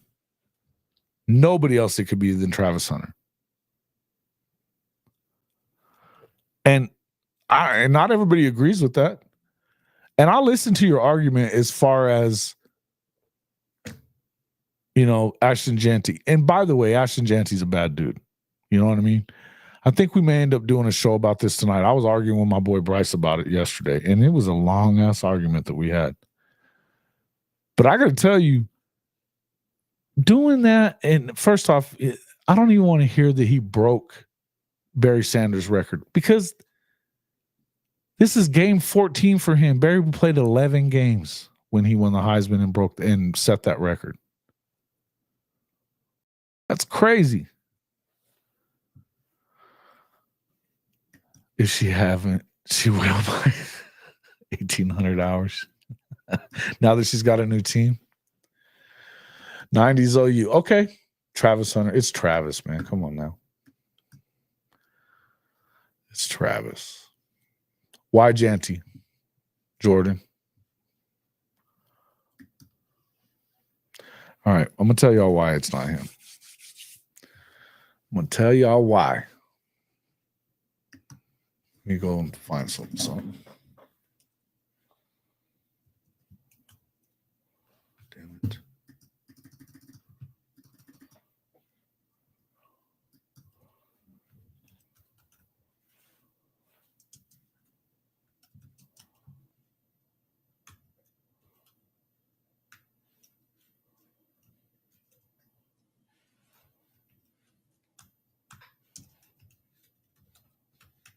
I ain't typing for shit today.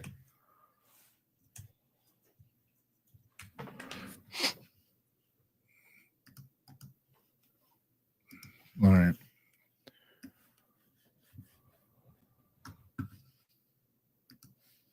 Keep them up. You have a vote. Do I have a vote on? I don't have a Heisman vote. No, I don't. I had a vote on the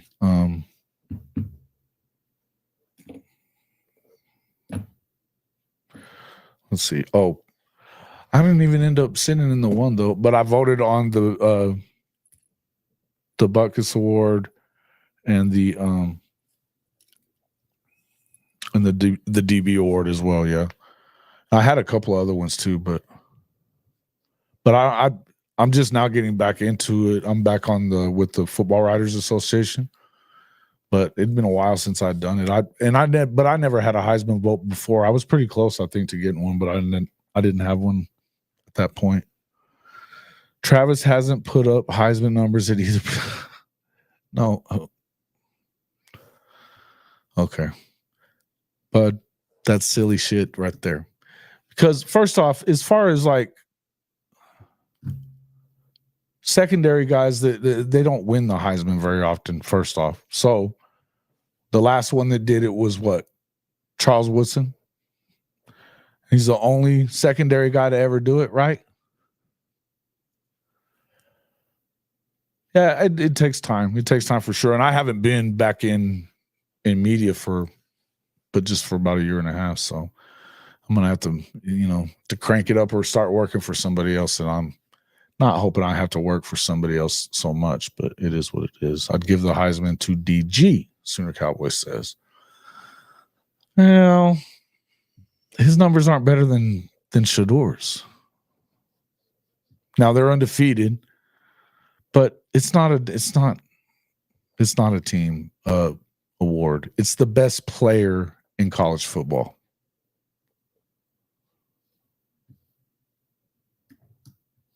What's up, Timothy Green?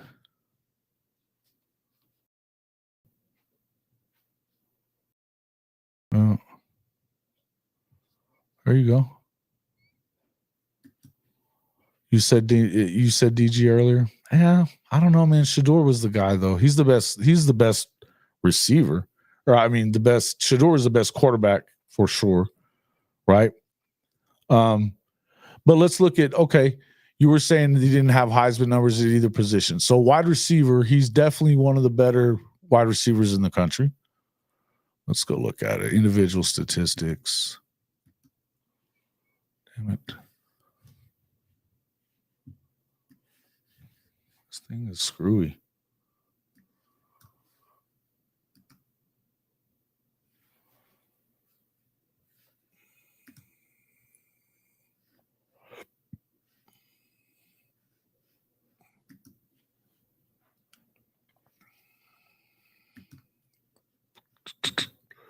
Here we go.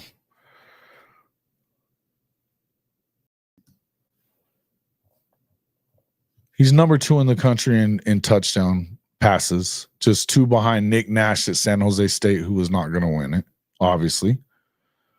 Kyle Williams was behind that, but Travis had 14 touchdowns in 12 games. Now, the other thing that you got to remember, and guys, you should think about this a little bit too, he also had 4 interceptions, which was also right up near the lead in the country, okay?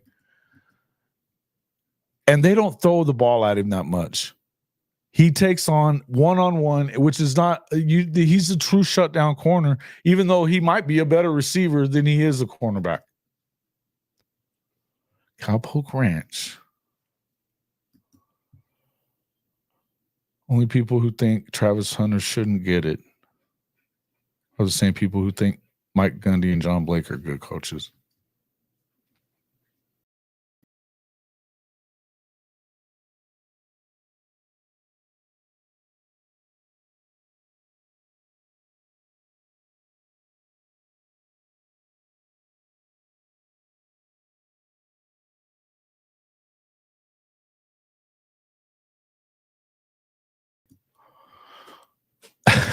Thanks for the super chat, Cowpoke. That's your voicemail? Okay.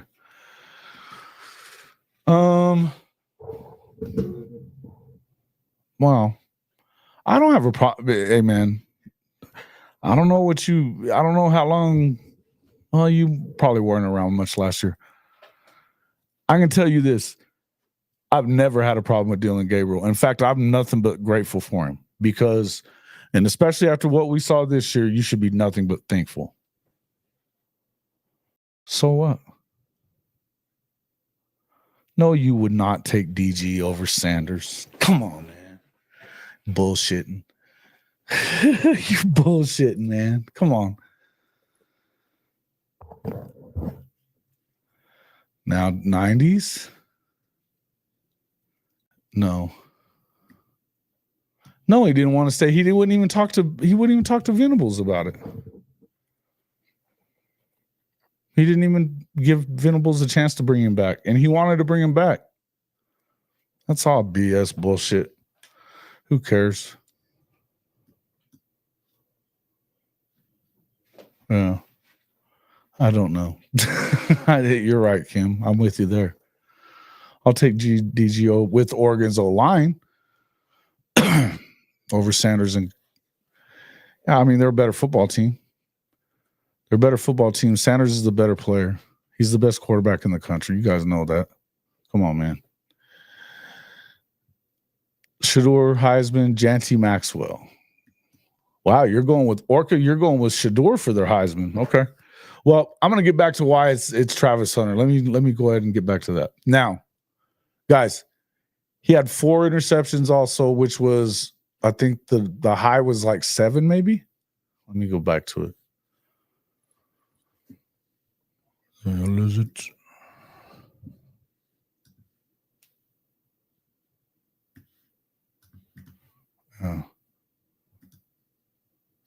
Total interceptions. Yeah, it's like you had 7, 6, 5, and he had 4. So it's a tie for 17th, but he's a few behind the leader. The guy freaking played about 140 plays a game, which doesn't happen any other time. And he's among the leaders at both. As a receiver and as a defensive back. And mind you, he's playing 140 plays, having to try to get open, making great plays. He was definitely their number one guy and the guy that they depended on. There's no way you cannot give it to Travis Hunter, guys. There's no way you don't give it to Travis Hunter. That's just wild to me. Receiving yards. Let's see where he's up there. Number 6 in the country with 1152. He's like 200 yards behind Nick Nash. And those guys, 200 yards, and Nick Nash had, 12 more receptions on the season. McMillan had less and a few more. I mean, Teteroa McMillan's still a stud. But in the end, you could say that he's not the best if you want to, but he's right up there. He's right up there. And again, none of those other guys are playing 2 positions. I don't know how you would even not, how anybody would say that. I have a hard time understanding it. Oh, I get what you're saying. I like DG. And listen, I love DG. I think it was a smart move.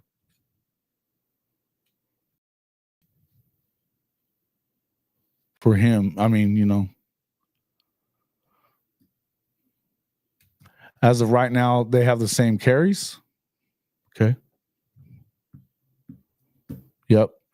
Well, and again, that was to spread those out over 14 games is a little different, or 13 games at this point than 11.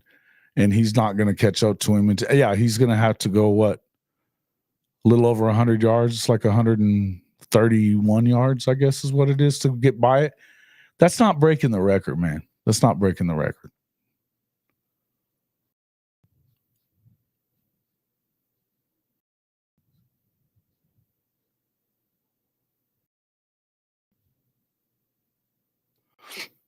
His His wide receiver group and his running backs are fire. Yeah. I'll take him with his whole offense. Yeah, me too. And his offensive coordinator too.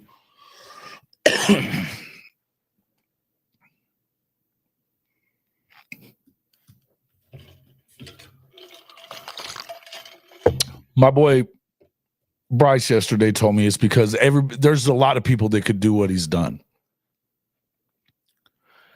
but they just don't get the opportunity. I disagree with that wholeheartedly because I think it was dangerous as hell. And Shotty talked about this yesterday too. You know, it was a big risk to have him playing that much. He put his body at risk. And he wasn't the type to just go out there and not go 100% or not go over the middle because he's smaller than everybody else. That's not who he is. It's not who he's ever been. To me, it's a no-brainer, man.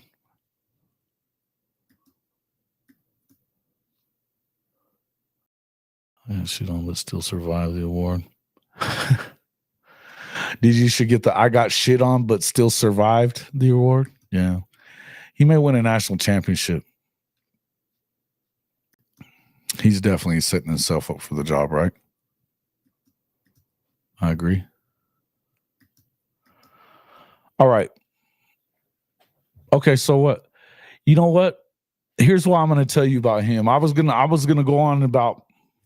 I gave you what I think about Travis Hunter. It's Travis Hunter to me, but let me tell you why it isn't Ashton Janty. And I could really just say it as simple as this: he played in the fucking Mountain West.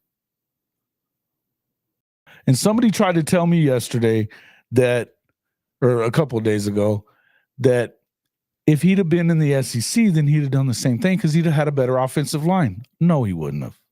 Because the truth is, they have one of the best rush. I mean, the only thing that you can really judge O-lines by, at least as far as rushing is concerned, is the stats. They're right up there at the top of the stats in the country. And guess why? Because they've got, what is it? I've got it written down here.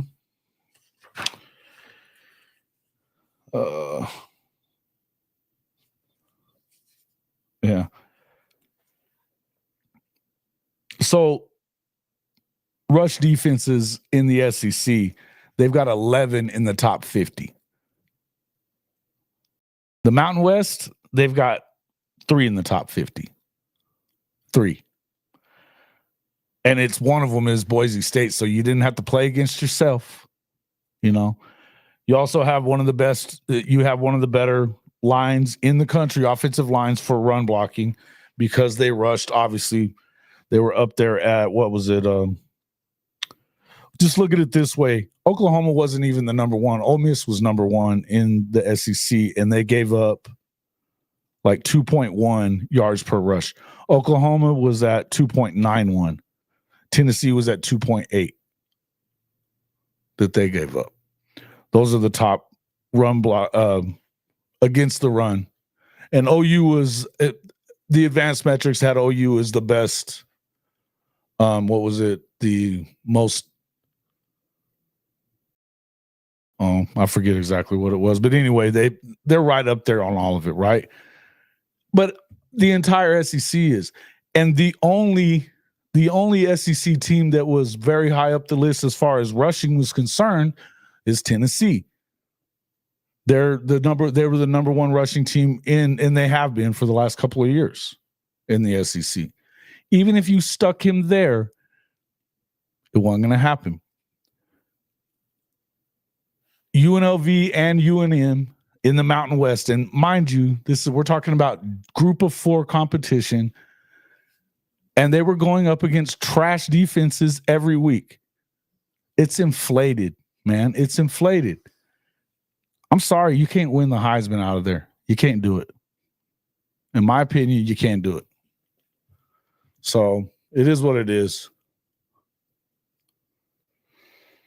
Our fan base is hypocritical. They cuss DG like, yeah, then circle back when we have a shitty season and say they wish he was back.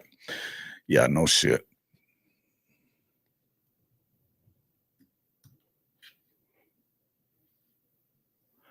Oh, yeah, this is the same thing? Come on, man. Come on, man. That ain't the same. Hunter playing two positions. Yeah, 130 plays. I think his average was over 130 plays a game. Nobody does that. And I mean, I think Shawty said it really well. I think the Genty's a really good back too. I'm not hating on the guy. I'm just telling you, there's no way he would have done that against a real. But you really think he could have gotten those numbers against our D line? Oh yeah, no way, no way. Nobody ran the ball in Oklahoma. The only Texas had the best rushing game against OU. And it came later as they got wore down. But I mean, no shade on them. They got a hell of a running back. Love that kid.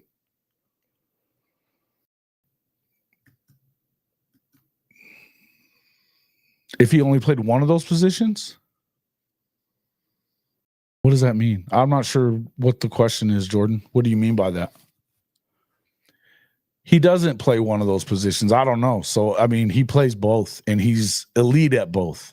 And that's the point that I'm trying to make, is that he's elite at both. There's no way, with the way that those defenses were in that league. I mean, come on, man.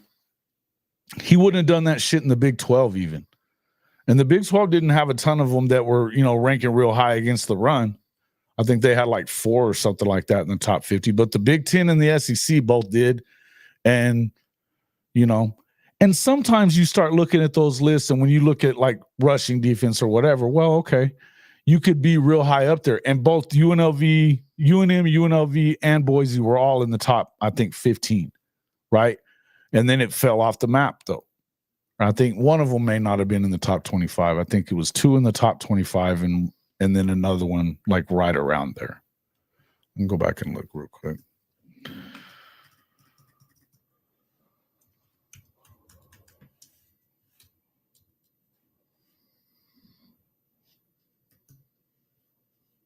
I just had it, so.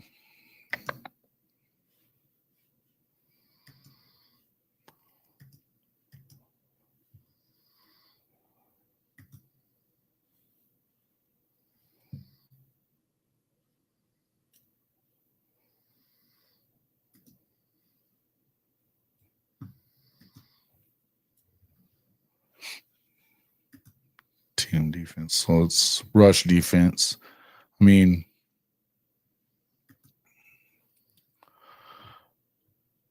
so Indiana was number 1 rush defense, giving up 70 yards a game. Now they played the worst. It was Ole Miss was number 1 but they gave up less yards per rush.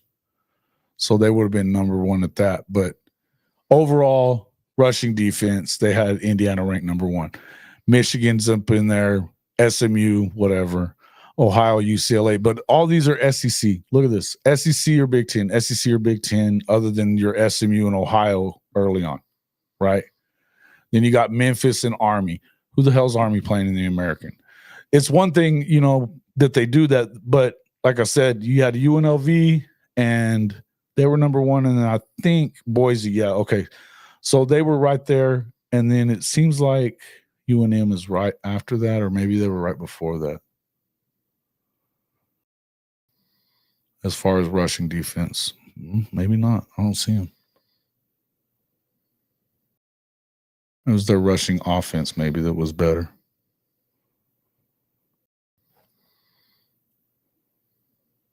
Anyway, I mean, it's the Mountain West, folks.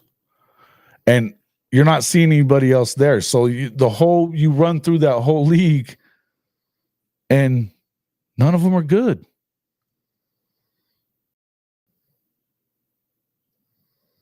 It's just, look, it is what it is. I'm not saying he's a bad player or anything like that. I'm just saying he's not better than Travis Hunter. He's the best player on the field. Consensus All-American, he should.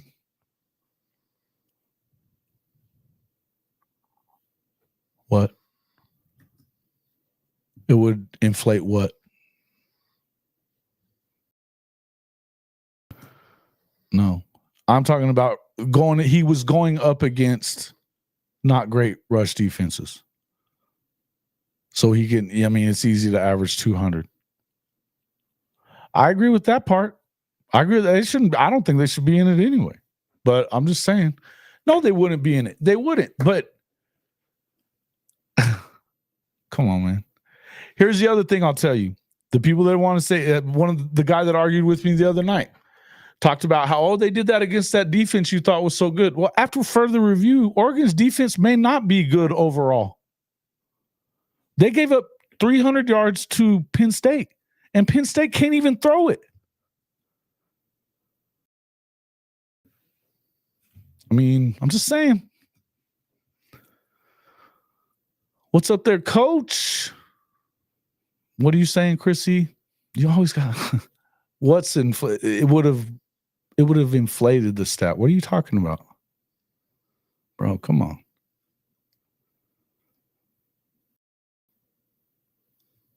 So let's say Janty played for Georgia and cut 1,900. Who do you give it to? If he gets to 1,900 at Georgia, maybe, yeah. Maybe you go to him. But I don't know. But he's not at Georgia. He's not at Georgia.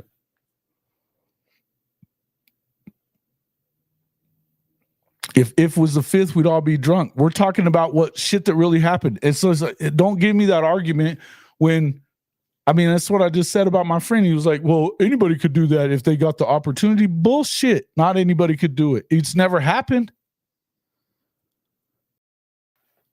It's never happened.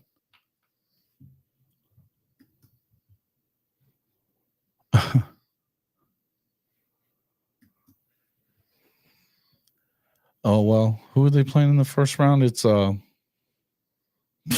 on, man. Oh, they've got the damn bye, which is bullshit. Yeah, they're gonna get a team, get the shit kicked out of them. It's a joke, dude. Don't get me started on the damn CFP right now. Sipping, who you got? Did I see? Who else has got Janty?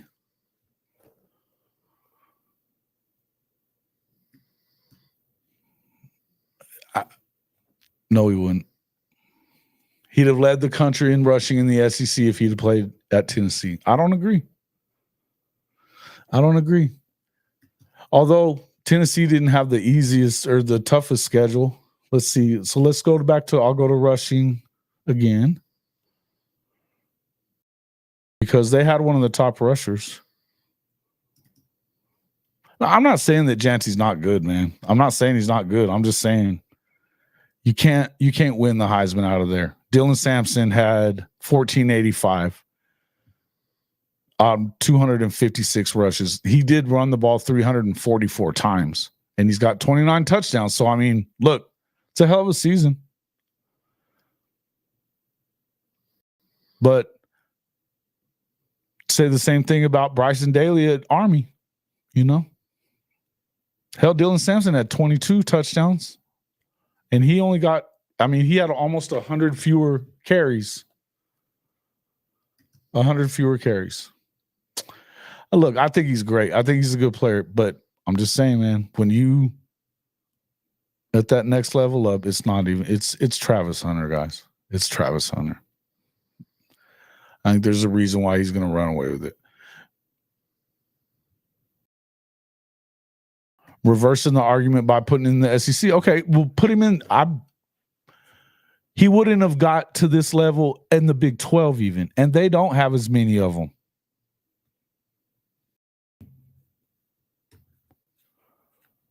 But it's one thing to like, and they talked about the Oregon deal. Oh, well, you know, he put up 203 touchdowns against Oregon, and they're the number one seed. They're not the number one seed just because of their defense, and their run defense is clearly not that good.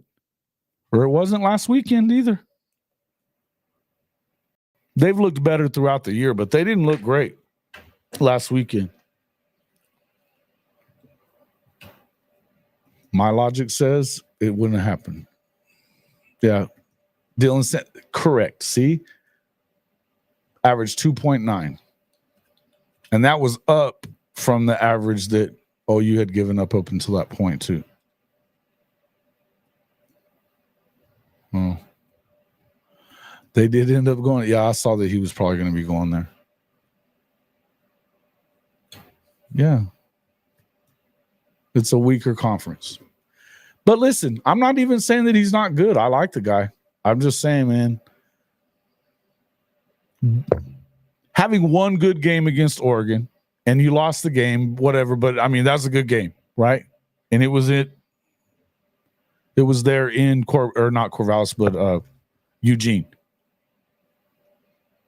It is what it is. Yeah, Henry had 2,200. Yeah.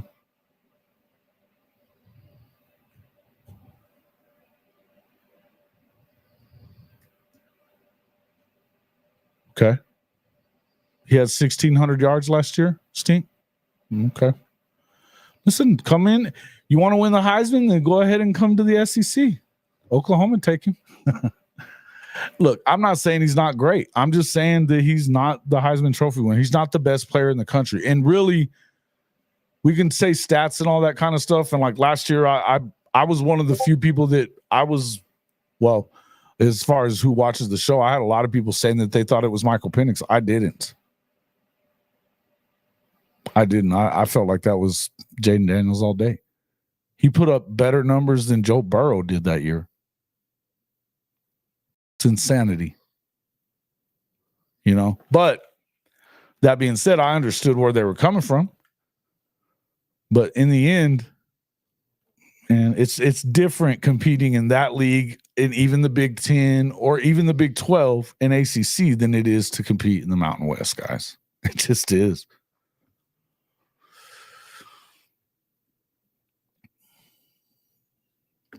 Richard, go look at who they played. Go look at who they played. One game against a Power 5 opponent. One game. What are we talking about? I don't care if he had 800 more yards. He played in the Mountain West. What do you think Dylan Sampson would have done? What do you think Dylan Sampson would have done at Boise State? Because he had 1,485 yards and he had 100 fewer carries almost. 22 touchdowns. He would have blown up there. That was a huge, huge year.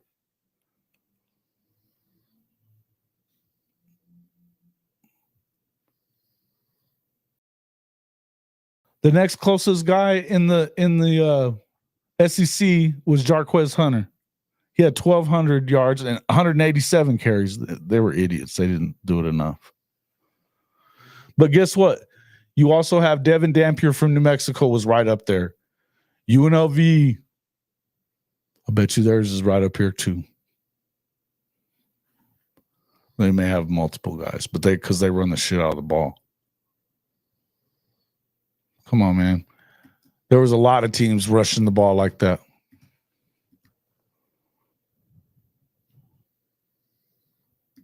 What? Why'd you do that? Why'd you turn it down, Coach? Dang. You want to pop on?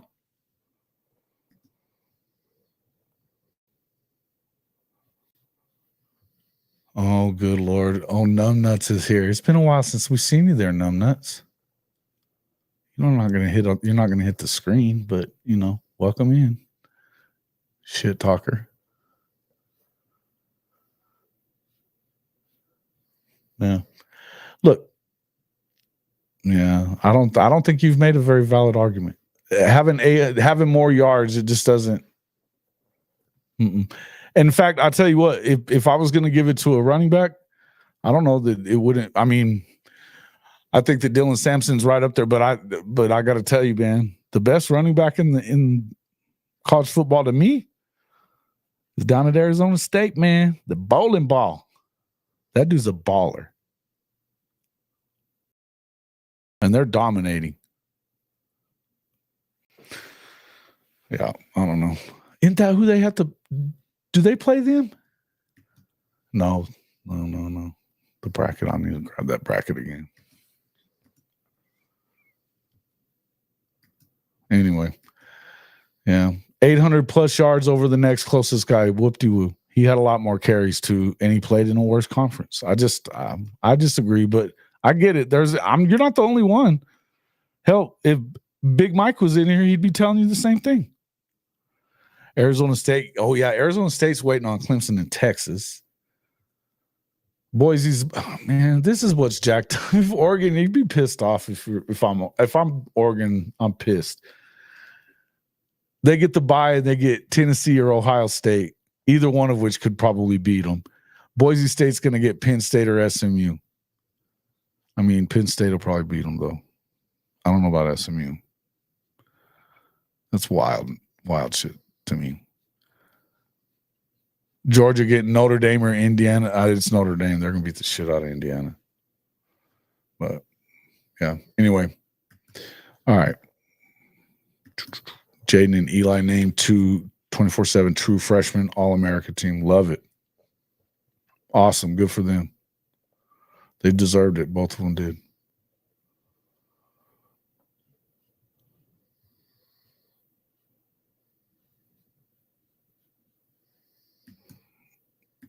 Man, right? That's what I'm saying. It's insanity, right? Scatterboo is a dog. He's so fun to watch, man. That guy's unbelievable.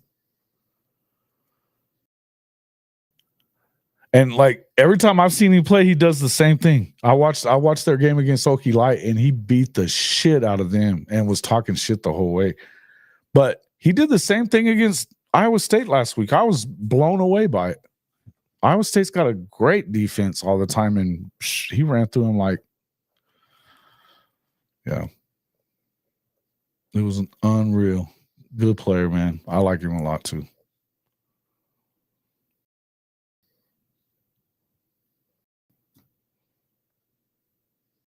Yeah, man, he does. And he can run away from you too, though. He can run away from you too. And again, I'm gonna tell you that I think the kid Janty could play anywhere in the country. I'm not saying he couldn't. And he's gonna put up numbers no matter what. He had a great year. But I just don't look at this as I don't even consider this being close to Barry Sanders' record. It's just not. It's just not. Barry did that back when the Big Eight was the best conference in college football. That was unbelievable, by the way. And all these years, and he did it in 11 games. We're about to play 14, and he still hadn't caught him. He's got 30 more to go. Crazy stuff. Yeah, I'll let you in for just a second, Coach, and then I'm going to get to. Let me send it your way.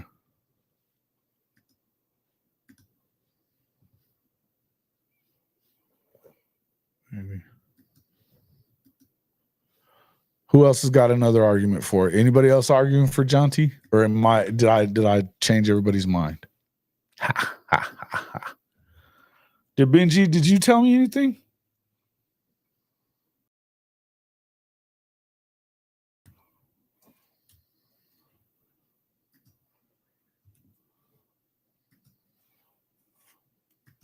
I figured Boganowski'd have been in here giving me shit. SMU beats Penn State. Well, they're not going to win that game. They haven't played nobody either. Damn CFP's trash. It's there, Coach.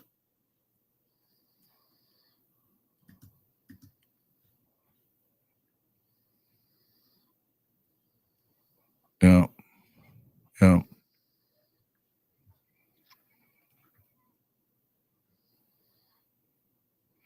You got to see him in person? Yeah. His number weren't as big, but bro, and that's the thing is he kind of some of the games that I've seen that he didn't have the Okie Light game, he exploded in that game. And he did last week too, but yeah, it is what it is. Sorry, Richard. You're gonna have to continue the argument elsewhere somewhere because this ain't it. This ain't your audience here. Maybe Coach Ricks will take your side here. Coach Ricks, what's up, my guy? What's going on, young man? How's everything going? Good, man. You got an offer, huh? And didn't do it? Yeah, man, it was hard, but I've gotten used to staying at home with the family, and I just can't be away from them for 10 months just to do that. Mm. Yeah, you said it's at Elon? Yeah. Oh, wow. Division, that's FCS? Yeah. Yeah. Damn, coach. Damn. An old buddy of mine I play ball with, he remembers that I was an OC, and he offered me the job and everything on the spot instead of going to go look around. Just couldn't do it. Wow. Well, Yeah. man, that's a tough loss for them. It's a tough loss for them. We have more games now, so it'd be easy to break Barry's record. I don't see that happening. What do you? It's been there for what, 35 years now? 36 years, man. That record is not going to be touched. They don't run the ball enough to do that. We live in an air raid system now, so where everybody's throwing the ball. Everybody's throwing the shit out of the ball. Yeah. But I agree with you, though. I think Scatterbo is a better running back to me. I think he's the best running back in college right now. I think he is. Well, I think he had the best season. And the thing is, I mean, you just can't get past the fact that they don't have good defenses in the damn Mountain West. It's the Mountain West, man. At least back whenever Utah was in it or BYU was in it, I mean, they're a little better, but they're neither one of them. I mean, well, Utah's won the Pac-12, but BYU's still working to get its footing in the Big 12. I just don't see it, man. Yeah. Here's the question. Who's going to win the award for the best running back this year? Well, it'll be him for sure. Well, didn't he win it? I don't know. I think he's well, we can go and look at the awards, the college football awards. Let's see. Should be on that ESPN site.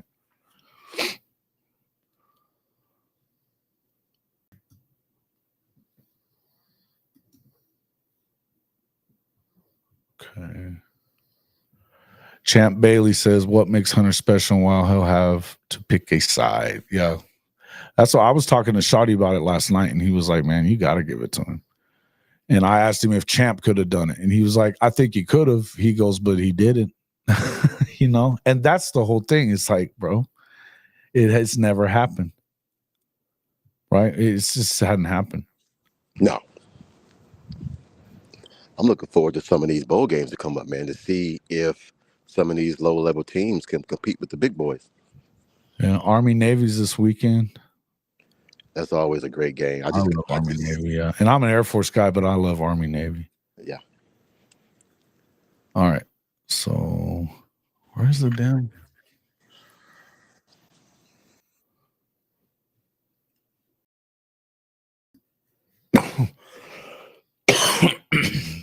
Man, I'm not seeing them. Where's all these awards at? Oh, and I'm gonna make sure coming through. I mean, I voted in. I got to vote in it. In what? In the Buckus and the Maxwell. John T won the Maxwell, yeah, and the Doak Walker. So which that's both. I mean, yeah, that's it. Okay. So I mean, here's the thing: when you put up that many yards, I can see why he would have won that. But I just don't think he's the best college football player. And that's the other thing is it's not really a stat. It's not really a stat thing. I mean, you have to put up exceptional stats, but think about it. He was in the top 10 in the country, tied for 7th in interceptions, and they didn't throw it at him a whole lot. And the guy literally, he's one of the few college football corners that goes one-on-one with your best receiver all day long. Oh, yeah. There's not a lot of guys that are doing that, man. We all know that. And that includes in the SEC. You don't see it. He did that. Not only that, he was number 2 in the country in receiving touchdowns. Yeah. 130 plays a game? Come on, man. Well, he took on the Deion Sanders persona. Deion told him, this is what's going to make you the Coach best. Prime didn't do that shit either, though. No, he did not. He played here and there, spot duty, right? It's a different deal, man. Bauer Sharp to LSU. Well, I heard that this morning. I don't know how true it is, but I heard it yesterday too. I think it is. That's where he was down there. I know. Well, Jason, I had a coach, man, give me a different perspective. I want to see what Yeah, you think about it. UNLV. That was kind of surprising. Go ahead, Coach. No, What'd you I just had a coach give it to me a different way to maybe some of the OU fans can calm down. He Oh, said the only reason why it's such a big deal for Oklahoma is because they it had was such great Oklahoma. they had such great expectation before Sure. the season started, and then it all fell apart. So Yeah. now, even though we got to go down to 105, everyone thinks, why are we getting rid of all these guys? We talk about competitive depth. He said, well, everybody got to do it. It ain't just Oklahoma. You just Yeah. haven't seen everybody's yet, but everybody's about to do the same thing that OU's doing. He said he commend Oklahoma doing it sooner than Fact. everyone else. Yeah. So No doubt. calm down. Shit's going to take place. So I thought that was a great way how he put it, is that everybody just sees Oklahoma's doing theirs right Well, now. I mean, look, it's not the standard. It's not the standard. Period. There was some serious issues, right? Some serious issues Yeah. in a number of places. Yes. But defensively wasn't it. But that's what I was saying a little earlier. Guys, it could have been a hell of a lot worse than 6-6. Oh, hell yeah. If the defense wasn't, if it was the old Lincoln Riley defense, shit, it might have been 1 or 2 games. Yeah. Yeah. Let's see. Oh, I'm up to 67 likes. Thank you, man. Appreciate it. We are at a little over almost 700 views so far. Yeah. Appreciate it, man. Keep hitting that like button, folks. Keep hitting Well, that I'm gonna make you happy right now, Jason. What's up, man? The Oklahoma and JJ are picking up heat. Really? Well, Yeah. because I'd heard somebody was telling me that Brandon Drum said he didn't go, but then they were saying he was going. Somebody said that Dune said he's going today or something, or he's coming. He's going today or in the morning. Nice. I like it. But it's picking up heat because I'm getting the phone calls now. Really? Yeah. From the families got you back in the loop? Yeah. All right. Come on. We need hey man. That would be so freaking awesome. I think that everybody finally got on the same page, and there's no one person that's trying to outdo the other. This needs to be a family decision versus just trying to make one person happy. Mm-hmm. No, it's almost everyone's gone. Let's talk that it's time for an upgrade. Which one is it? Well, Benji, I think that it's a circumstances is the problem there, right? With the wide receiver room. He has to, I don't know if you can see that, Coach. He said just remarkable how the preseason wide receiver room was stacked, and it was. Now that almost everyone is gone, you're gonna have 4 true freshmen are what's available for the bowl game. Yes. And then if Burks comes back, he would be included in that as a 5th one. But I don't even know that they test him for this game. I just don't know that they will. I don't know that you should. I wouldn't. I would finally let the tight end that we have finally show his case and everything against Navy. Mm-hmm. I think you would bring in Mitchell, let him play that game, get him ready for next season. I don't see why not, but I do believe that we retain Deion Burks. I think they're trying to find a dollar amount right now, is what I heard from some of the other guys. Here's the thing, though, with the injury stuff, what is the dollar amount? Because if he can go get paid in the NFL, you almost have to let him do it, I think. It depends on who you end up with, right? Yeah. But I know that it seems like they're catching steam. Now, I want to see Burks do his thing I don't, I'm never going to be one of those guys that was, sitting here thinking that any of these guys are just faking it. Andrell putting that video up didn't help Andrell. You know what I mean? But he kind of had to, right? He's trying to get a job somewhere. But in the end, the other part of it that upsets me is that I don't think that it's the fans that are doing that are acting like assholes the way that they are, don't realize that, I mean, they're telling most of these guys to go. And that's not speculation. That's a fucking fact that they're doing it. A lot of these guys, it's a process thing. Because you know why? Because you now have him on the hot seat, whether it was his fault or not his fault or whatever. We can argue about that all day long. It doesn't matter. He's on the hot seat now. He's got to win at least 8 games. Oh yeah. You got to go and get some guys that were already productive and spend this damn portal money and win some football games. And your schedule is harder now than it was this year. The way that they close next shit, man. Yeah, I saw that schedule. That's brutal. We thought this year was bad. No, man. That's what I'm saying. Like, it's wild. Like, well, here they start off with Illinois State, then they got the home game with Michigan, then at Temple, Auburn at home, their bye week, right? After the bye week, the first bye week, they go Kent State at home, then it's Texas at South Carolina, Ole Miss at Tennessee, bye week at Bama, Missouri, and LSU to close out. That's a stretch of freaking football games right there. From October the 11th until the end of the year, there's nothing but brutality. And look, Auburn may be better. I don't know how much better they're going to be. I doubt that. The coach is still there, so he's only going to be mediocre. They got listen. Yeah, I don't know, man. They got Cam Coleman still. They've been flipping guys from, I don't know. We're going to see. We're going to see. But in any event, you get them at home, so that's good. But man, the at South Carolina game, it sure looks a lot tougher. Although I would tell you that, does anybody really believe in Beamer doing 2 years in a row? Because I don't. Well, that defensive line that he had, they're going to be gone. So unless he has some other guys that have not played yet that can do the same thing, I just don't see him doing that again. Yeah. That's the best defensive class they've ever had. Mm-hmm.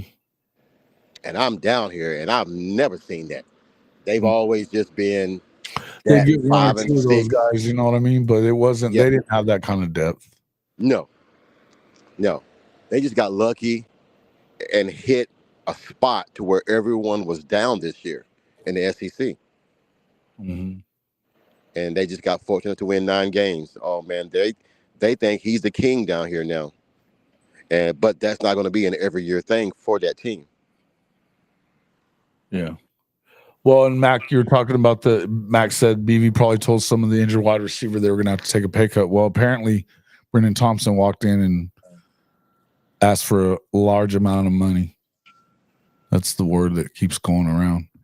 And yeah, I mean, look, that's exactly what they said guaranteed that's what they said to Jackson Arnold. And we're going to pay him knowing that he was going to, But don't you need to, Jason? Don't you need to tell them that they need to take a reduction when? Oh no, dude! This is it's a business now, and see people based business, buddy. Yes, and they don't understand that now, and I think that's why everyone is jumping in the portal. Is that some of these guys' feelings are hurt because I don't even think it's that so much. I think that, to be honest with you, it could be that, but I think they all love Coach V. Oh yeah, and I know they all love EJ. I just think that they got. I'm telling you, the medical thing is what it is, and I'm not going to sit here and say that I could tell you who's doing worse or whatever. I know they screwed it up with Nick Anderson. Yeah. And I'm not going to be one of those guys that's going to sit here and watch people dogging Nick Anderson. The guy had a torn muscle in his leg. Man, that's a And torn. had to go get his own. The Hall of Fame email address is hofmedia.us. It's JW at hofmedia.us. JW at hofmedia.us. I'll put it in there.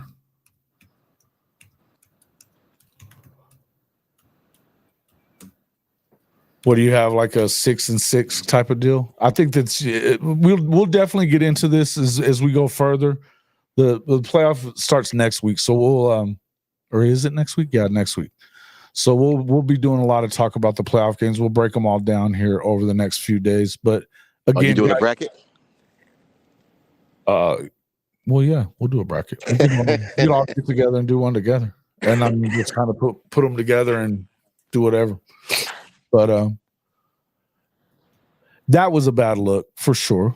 But here's the thing, though. What did you expect him to do, though? Once he's in the portal, does he not have to show that he's healthy enough for them to go and get him? You know what I mean? I didn't love it either, but I'm also not going to attack the kid. But Jason, you and I both know doing that for 30 or 40 minutes is not like doing it in a game time situation. Yeah, no, nobody's hitting him. Nobody was hitting Nobody's him. hitting you. Sports bra, folks. So I take that with a grain of salt and just look at that. And that's what he has to do for other teams to see that he still has what it takes to get a scholarship. Mm-hmm. So it was a bad look, man. There's no doubt. It was not a great look. The timing wasn't good. That's all it was. It's bad timing. Well, but it's the only timing that he could have had. Again, I'm not killing Andrew Anthony for it either. No. And I know a lot of Sooner fans are. Y'all call me Sunshine Pumper or whatever the hell y'all want to. I'm just not in the look. There's not a single one of these players that made a fucking rule. Not one of them. The rules and the way things are not coming from them. They didn't make the rules. They're just going by them. And coaches have been allowed to jump ship for better gigs forever. And kids couldn't. It is what it is, man. It is what it is. And I don't have a problem with players being able to do what they can do. Now, the guardrail thing, people say guardrails all the time. I don't know that you're ever going to get what you want because the NIL can't be touched. It can't be touched. It's your ability to make money off of your name, image, and likeness. They can limit what they make from revenue share, but they can't touch the other one. And I would just point back to what I just said a minute ago. These kids have nothing to do with that. They have nothing to do with that. Because, and I'll tell you another thing, if they really wanted to be able to like standardize it and do all that, they would have done it a long ass time ago.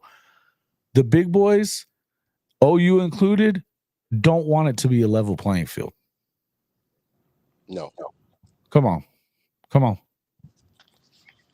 I know people don't want to hear that shit if you're not a fan of like, OU or Georgia and Alabama and LSU and all them, the SECs. The Big Ten teams in the country, Clemson and Florida State, whatever, I get it. But you were never winning before either. You can say that, you're taking away our opportunity. No, there's opportunities there, but you weren't winning it before either. Where are we at? Where are we at on the likes? That's all I would say. It hadn't gone up. It's at 68 there, Bishop Frank. We just did that a second ago. I was right in the middle of cooking too. Come on, man. Oh shit. Well, yeah. Yeah, look, I mean, it is what it is. You're gonna have to, in the end, it's now a professional model, right? Yep. Or where we are. The game is the game. And I know a lot of people, not to pick on Kim, he hadn't been around enough lately. I think he's just sick and tired of hearing people being negative, and I get it. But we went back and forth, Kim Hurst and I, a bunch over the summer, right? And even before that, about he hates the portal. He hated he hates the NIL stuff, all that shit. And I mean, we're still probably on opposite sides of that fence. But I'll tell you what, aside from Oklahoma being bad, this is the best season of college football I can remember in a long time. Oh, yeah. Oklahoma going to the SEC, trust me, man, this was the best thing. And I'm glad we went this year. Yeah. Listen. Well, yeah, and again, you got to go through some shit. And nothing. I really feel like, and I'll say this one more time too. As much as we want to sit here and complain and moan and groan about it, what if you didn't have all those injuries, right? What if you didn't, and we weren't trash on offense. We just weren't that good. And all these kids are, get all these guys back, or you get Seth Luttrell comes back, and you never reach where you should reach. You're just not bad enough for you to, you know what I mean, to make any changes right away anyway. Another year with Seth Luttrell, holy shit, what would have happened to our quarterback room? Bishop Frank, thank you, man. Joseph Davidson gets a gift from Bishop Frank. How many is that now? 5 of them you've given away today? Thank you, Bishop. You know what I mean?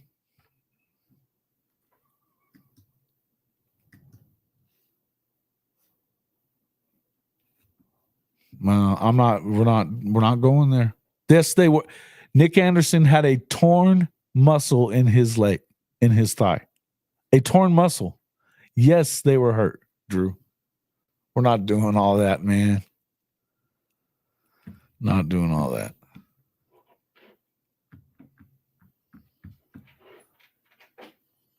You can take that shit elsewhere.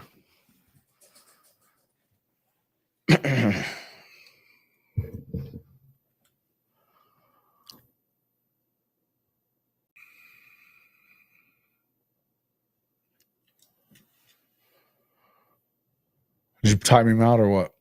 Or are you just deleting messages there, chicken? I didn't even know you were in here. Chicken coming in like a chicken hawk.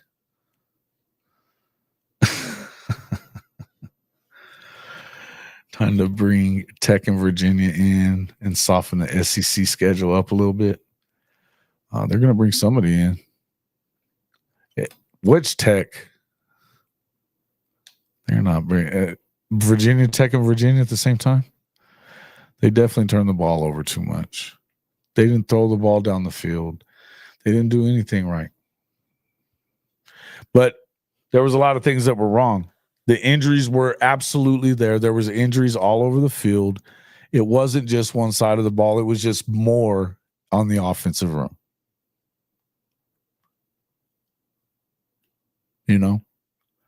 That's all it was. So, guys, it is what it is. And I'm, not going to sit in here and Nick Anderson was definitely hurt. But there's a lot of damn people in there and in places like Twitter and the stupid message boards and shit like that are going after him. And guys, I don't know any other way to say it, but if you don't realize that this is such a terrible look when you go attacking these kids as far as for your next recruits, what are you thinking? Get a brain. I mean, it is what it is, man. All right. I got him after chicken got him. Y'all were killing him, huh? Going after him. Only one I didn't like seeing go was Anderson. I really think when healthy, he is. Oh, man, he's really good. I'm really glad that Jaden Gibson is staying. I hope he's healthy and ready to go right away. Because when he turned it on at the end of last season, are you still with us, Coach Ricks? When he turned it on at the end of last season? Yeah. Shit. He had 13 catches and 5 touchdowns, Well, he finally started coming to his own. I mean, It takes time, man. I mean, regardless of how the light switched on for him, right? Yeah. And that should be something that the people that are saying that that EJ hasn't developed anybody. Even if you develop them, man, that light has to come on. You can only do so much as a coach, and then you got to put it on the player. But with experience, man, that light comes on. And when that light comes on, then the game and everything slows down for you. Right. Everything, I mean, that's just the way it is. When you first come into college, you want to go fast, but you don't need to. The game slows down for you. So I hear a lot of people talking about, well, there's other freshmen that are doing well at different places. Well, they've been practicing all year long and even in the off season. Our guys didn't have to because we had 6 guys that were there before them. So it's a it's hard to explain to people, man, who have not done that before in their lives. You just can't just turn it on. You got to work at it. Yeah. Well, and I mean, but it was clear that he was getting open and stuff. He was just dropping the football. Jaden was. Yes. And I remember talking about it. I remember me and K. Chris did the spring game. We did a reaction to the spring game last year. And it just, we're like, ooh, he manned up out of here. Right? Exactly. And, you know, yeah, Big Simp says Nick was hands down our biggest loss this transfer cycle. Getting Reggie Virgil would help lessen that blow. Absolutely. So getting Giovanni Gibson would as well. And Ganja says, well said, it doesn't look good when you trash the kids who leave, especially when it's the staff telling them the program is going in a different direction. And that's a lot of it. I think that there's so much more context than what people give. And listen, man, even some of the people there's been some people that I like on Twitter that have been going a little too far.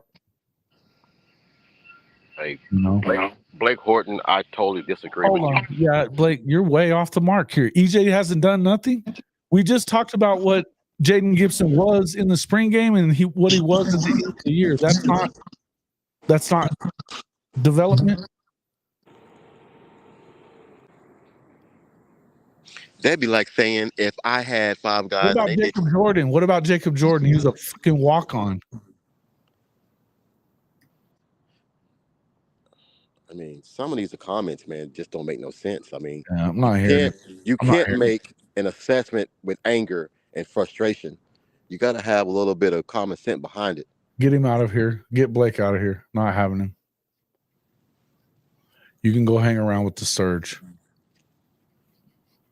Oh man, that shit. They keep on with me. They block me. They're coming at me. Block me. They block me. They keep on coming at me. You guys are gonna have to stop doing that shit. They blocked me, so I can't even comment on their stuff no more. Well, it's all right. I haven't said anything, but I'm getting sick of hearing you sit here and saying I'm attacking you every day. I haven't. I came back. I answered your little messages, boys. Answered your little messages, and you didn't answer the last one. You used it to get bitchy on another video and talk shit. And right away yesterday, what are y'all doing? Talking shit. That they're not doing it, they're not spending the money. They're not doing that. Negative. I ain't wrong about anything that was said anyway. Can I ask a question? Do you happen to know if those guys played any kind of sports? I think one of them's a coach, isn't he? So how do you not really observe and know how this process works? Uh-huh. Being a coach, that's the one thing that I never attack a player. I try and be fair. I'm not gonna say I am fair. I try to be fair. But one thing I know is the process of how this all works.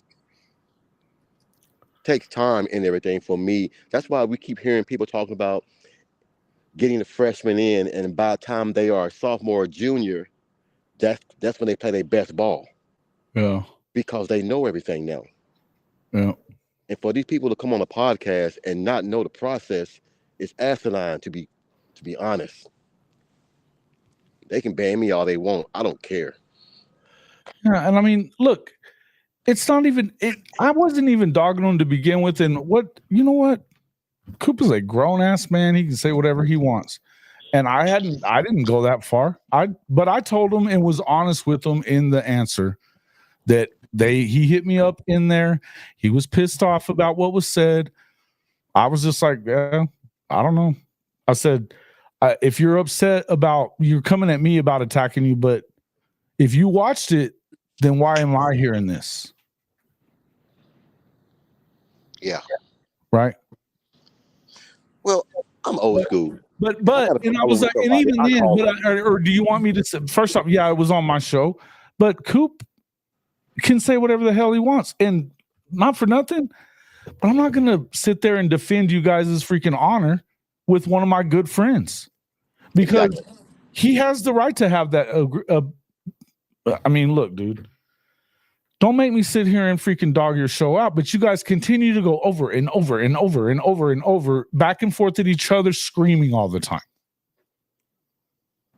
You know what that means, right? And they constantly look, man. The fans that like the guy that just came in, Blake or whatever, I don't even know that dude, right? But they come in and they just throw up negativity and want you to just, oh yeah, like they do. Well, and they are negative. It is negative. Yes. He said, I don't like the narrative that it's a negative show. Well, it is a narrative. It is a negative show. Sorry. If you don't like the narrative, then don't do it. You're absolutely right. They always say when you yell, the signs of low intelligence whenever you got to scream, holler, and yell. Right. So it is what it is. And you know what? I can go back and forth with you about whatever the hell you want, but don't. It's been like 3 or 4 times. It just continues to come up. And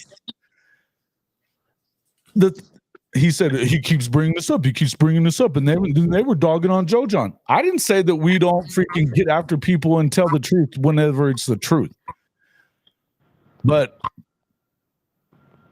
it's going to take a lot for me to say you need to be fired. Seth Luttrell had to be fired.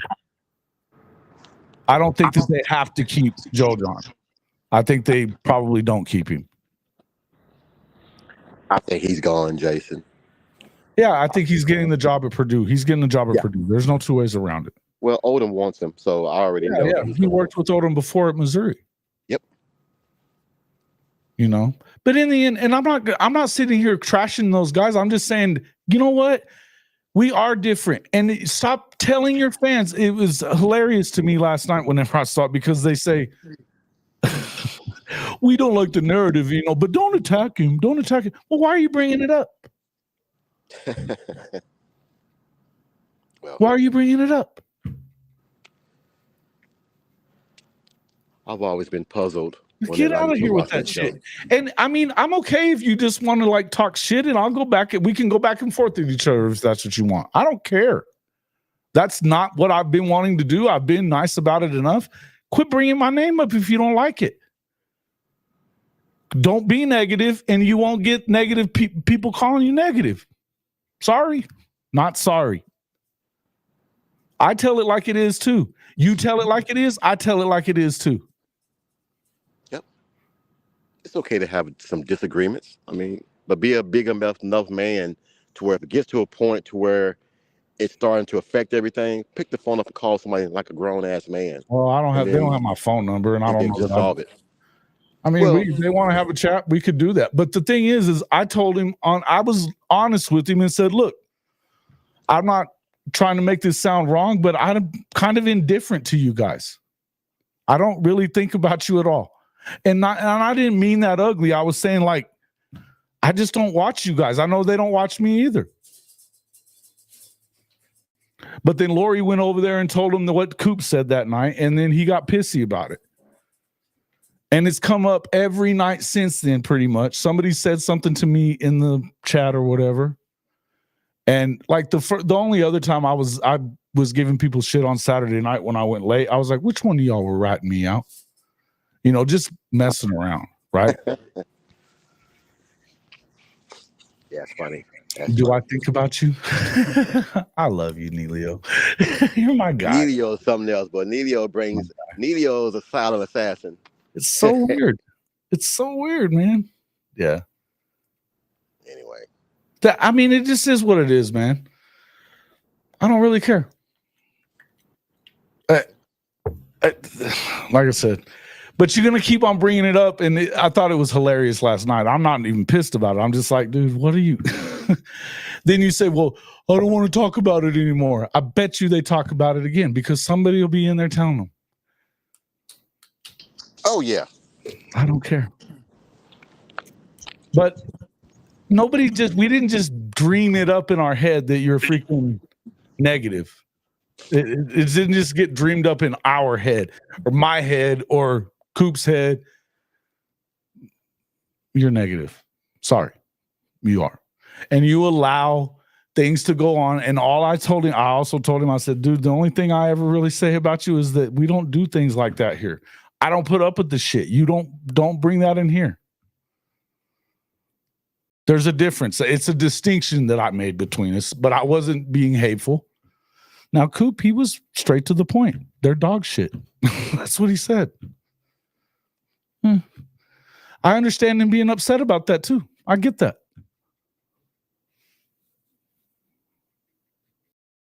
Anyway, hey, Sooner Cowboys, did you get that email and get your t-shirt headed that way? All right. I'm trying to stop being a Grinch. It's Christmas. Man, me too. Don't go attacking him. We're not attacking him. What? Okay. Why'd you bring it up, guys? They kind of are like those dudes, dude. Dude, stop it. We already got an Eeyore. Now we're gonna do the. Man, y'all crazy, man. I don't even remember why it came up, but he called him the caveman or something like that, and then somebody said something about the show, and he called it dog shit, and that's. Yeah. I mean, I didn't. Nobody. He's a grown ass man. He can say what he wants. But why do I have to freaking answer for it though? Is the question.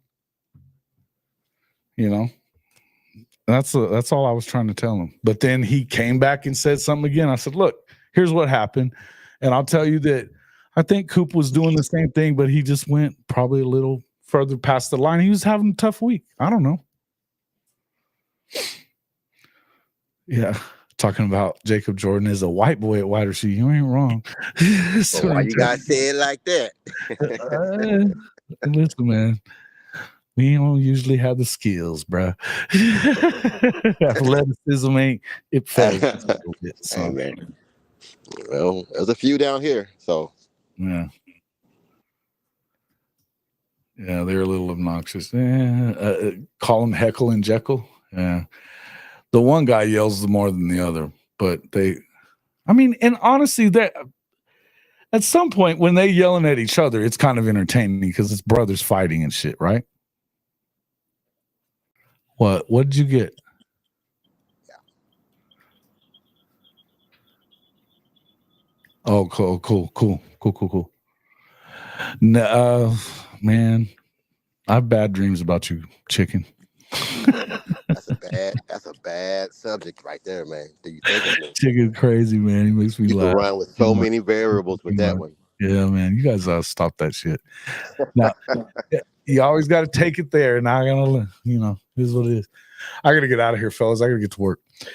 Yeah, we've been going for almost 3 hours again, Coach. Thanks for coming in, man.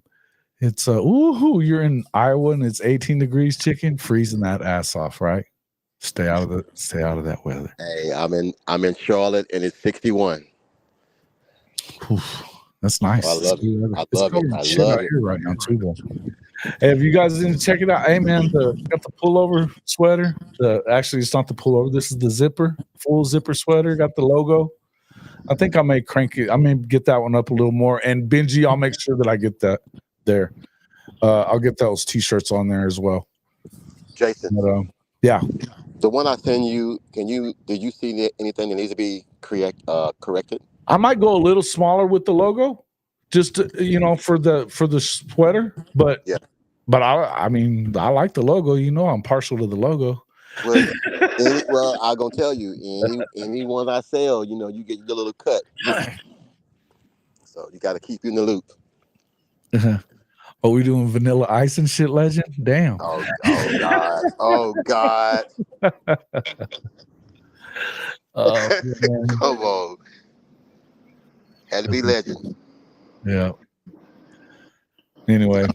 Yeah. Well, I'm sure we'll hear more about it now since I kept myself from saying anything for 2 hours and 40 minutes and then fucking couldn't do it. I had to say it'll be all right. They'll be all right. Well, I don't give a shit. I don't give a shit. I'm doing coach now. You gonna be back on tonight? Sipping sooner. Yeah.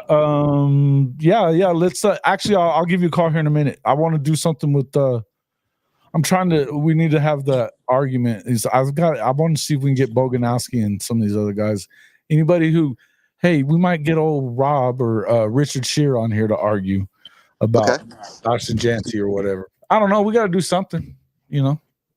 Yeah. See what's up. We'll see. The adult show. Yeah. Yeah, we might wait and do it late. All right, Sneakcast Cap. Everybody, thank you guys all for coming in, man. I appreciate you all. We got what? We've had a little over 700 in here. We got 76 likes. Thank you so much for coming in. I appreciate it a lot. All right. Make sure you check back with us tonight. If you haven't already hit that, hit the like button, but you should subscribe and get the bell notifications, because that way, if we pop in late, we're going to start doing some midnight shows. I'm enjoying this a little bit, man. We got a lot of views on it last week, and I had a lot of fun too, other than Trojan Fight, threatening to catch me slipping, he said. I thought that was funny. But but he got on my last nerve. That time at night, things get a little bit crazy. Yeah, but he was like, I was busting his chops like I always do, because it's the USC guys are bullshitters. You know what I mean? Yeah. That's what it is. But I was giving him shit about not being very good at making arguments and stuff. Hey, Sippin', holler at me, Sippin'. I'll holler at you in a minute. But yeah, I mean, I was giving him shit about it, and then he got all butt hurt and said, because I was like, I said, you're talking all that shit, but as usual, like all the ones that talk the most shit don't ever use their real name. They don't have a face, any of that kind of stuff. They're nameless and faceless, but they run that mouth. And he goes, I know who you are, though. You better not get caught slipping at a game. And I was like, oh, I wish you would, motherfucker. I was hey, man. It roll up on me. See how that works. Hey, you gonna have to fight everybody then. I'm telling you, man. I'm telling you. He don't come alone. Never. And then, I'm a crazy dude, man. Anyways. All right. Appreciate everybody coming in, man. I'm gonna get out of here. All right, big dog. Take him out real quick. Thanks for coming in, Coach. Thanks everybody in the chat for coming on as well. Got any late night plans for this weekend? Probably this weekend, yeah. We'll see. Either maybe tonight, but we'll probably do Saturday night, I think. We'll figure it out. Peace out, everybody. Appreciate you guys. Damn, for real. Yeah, for real.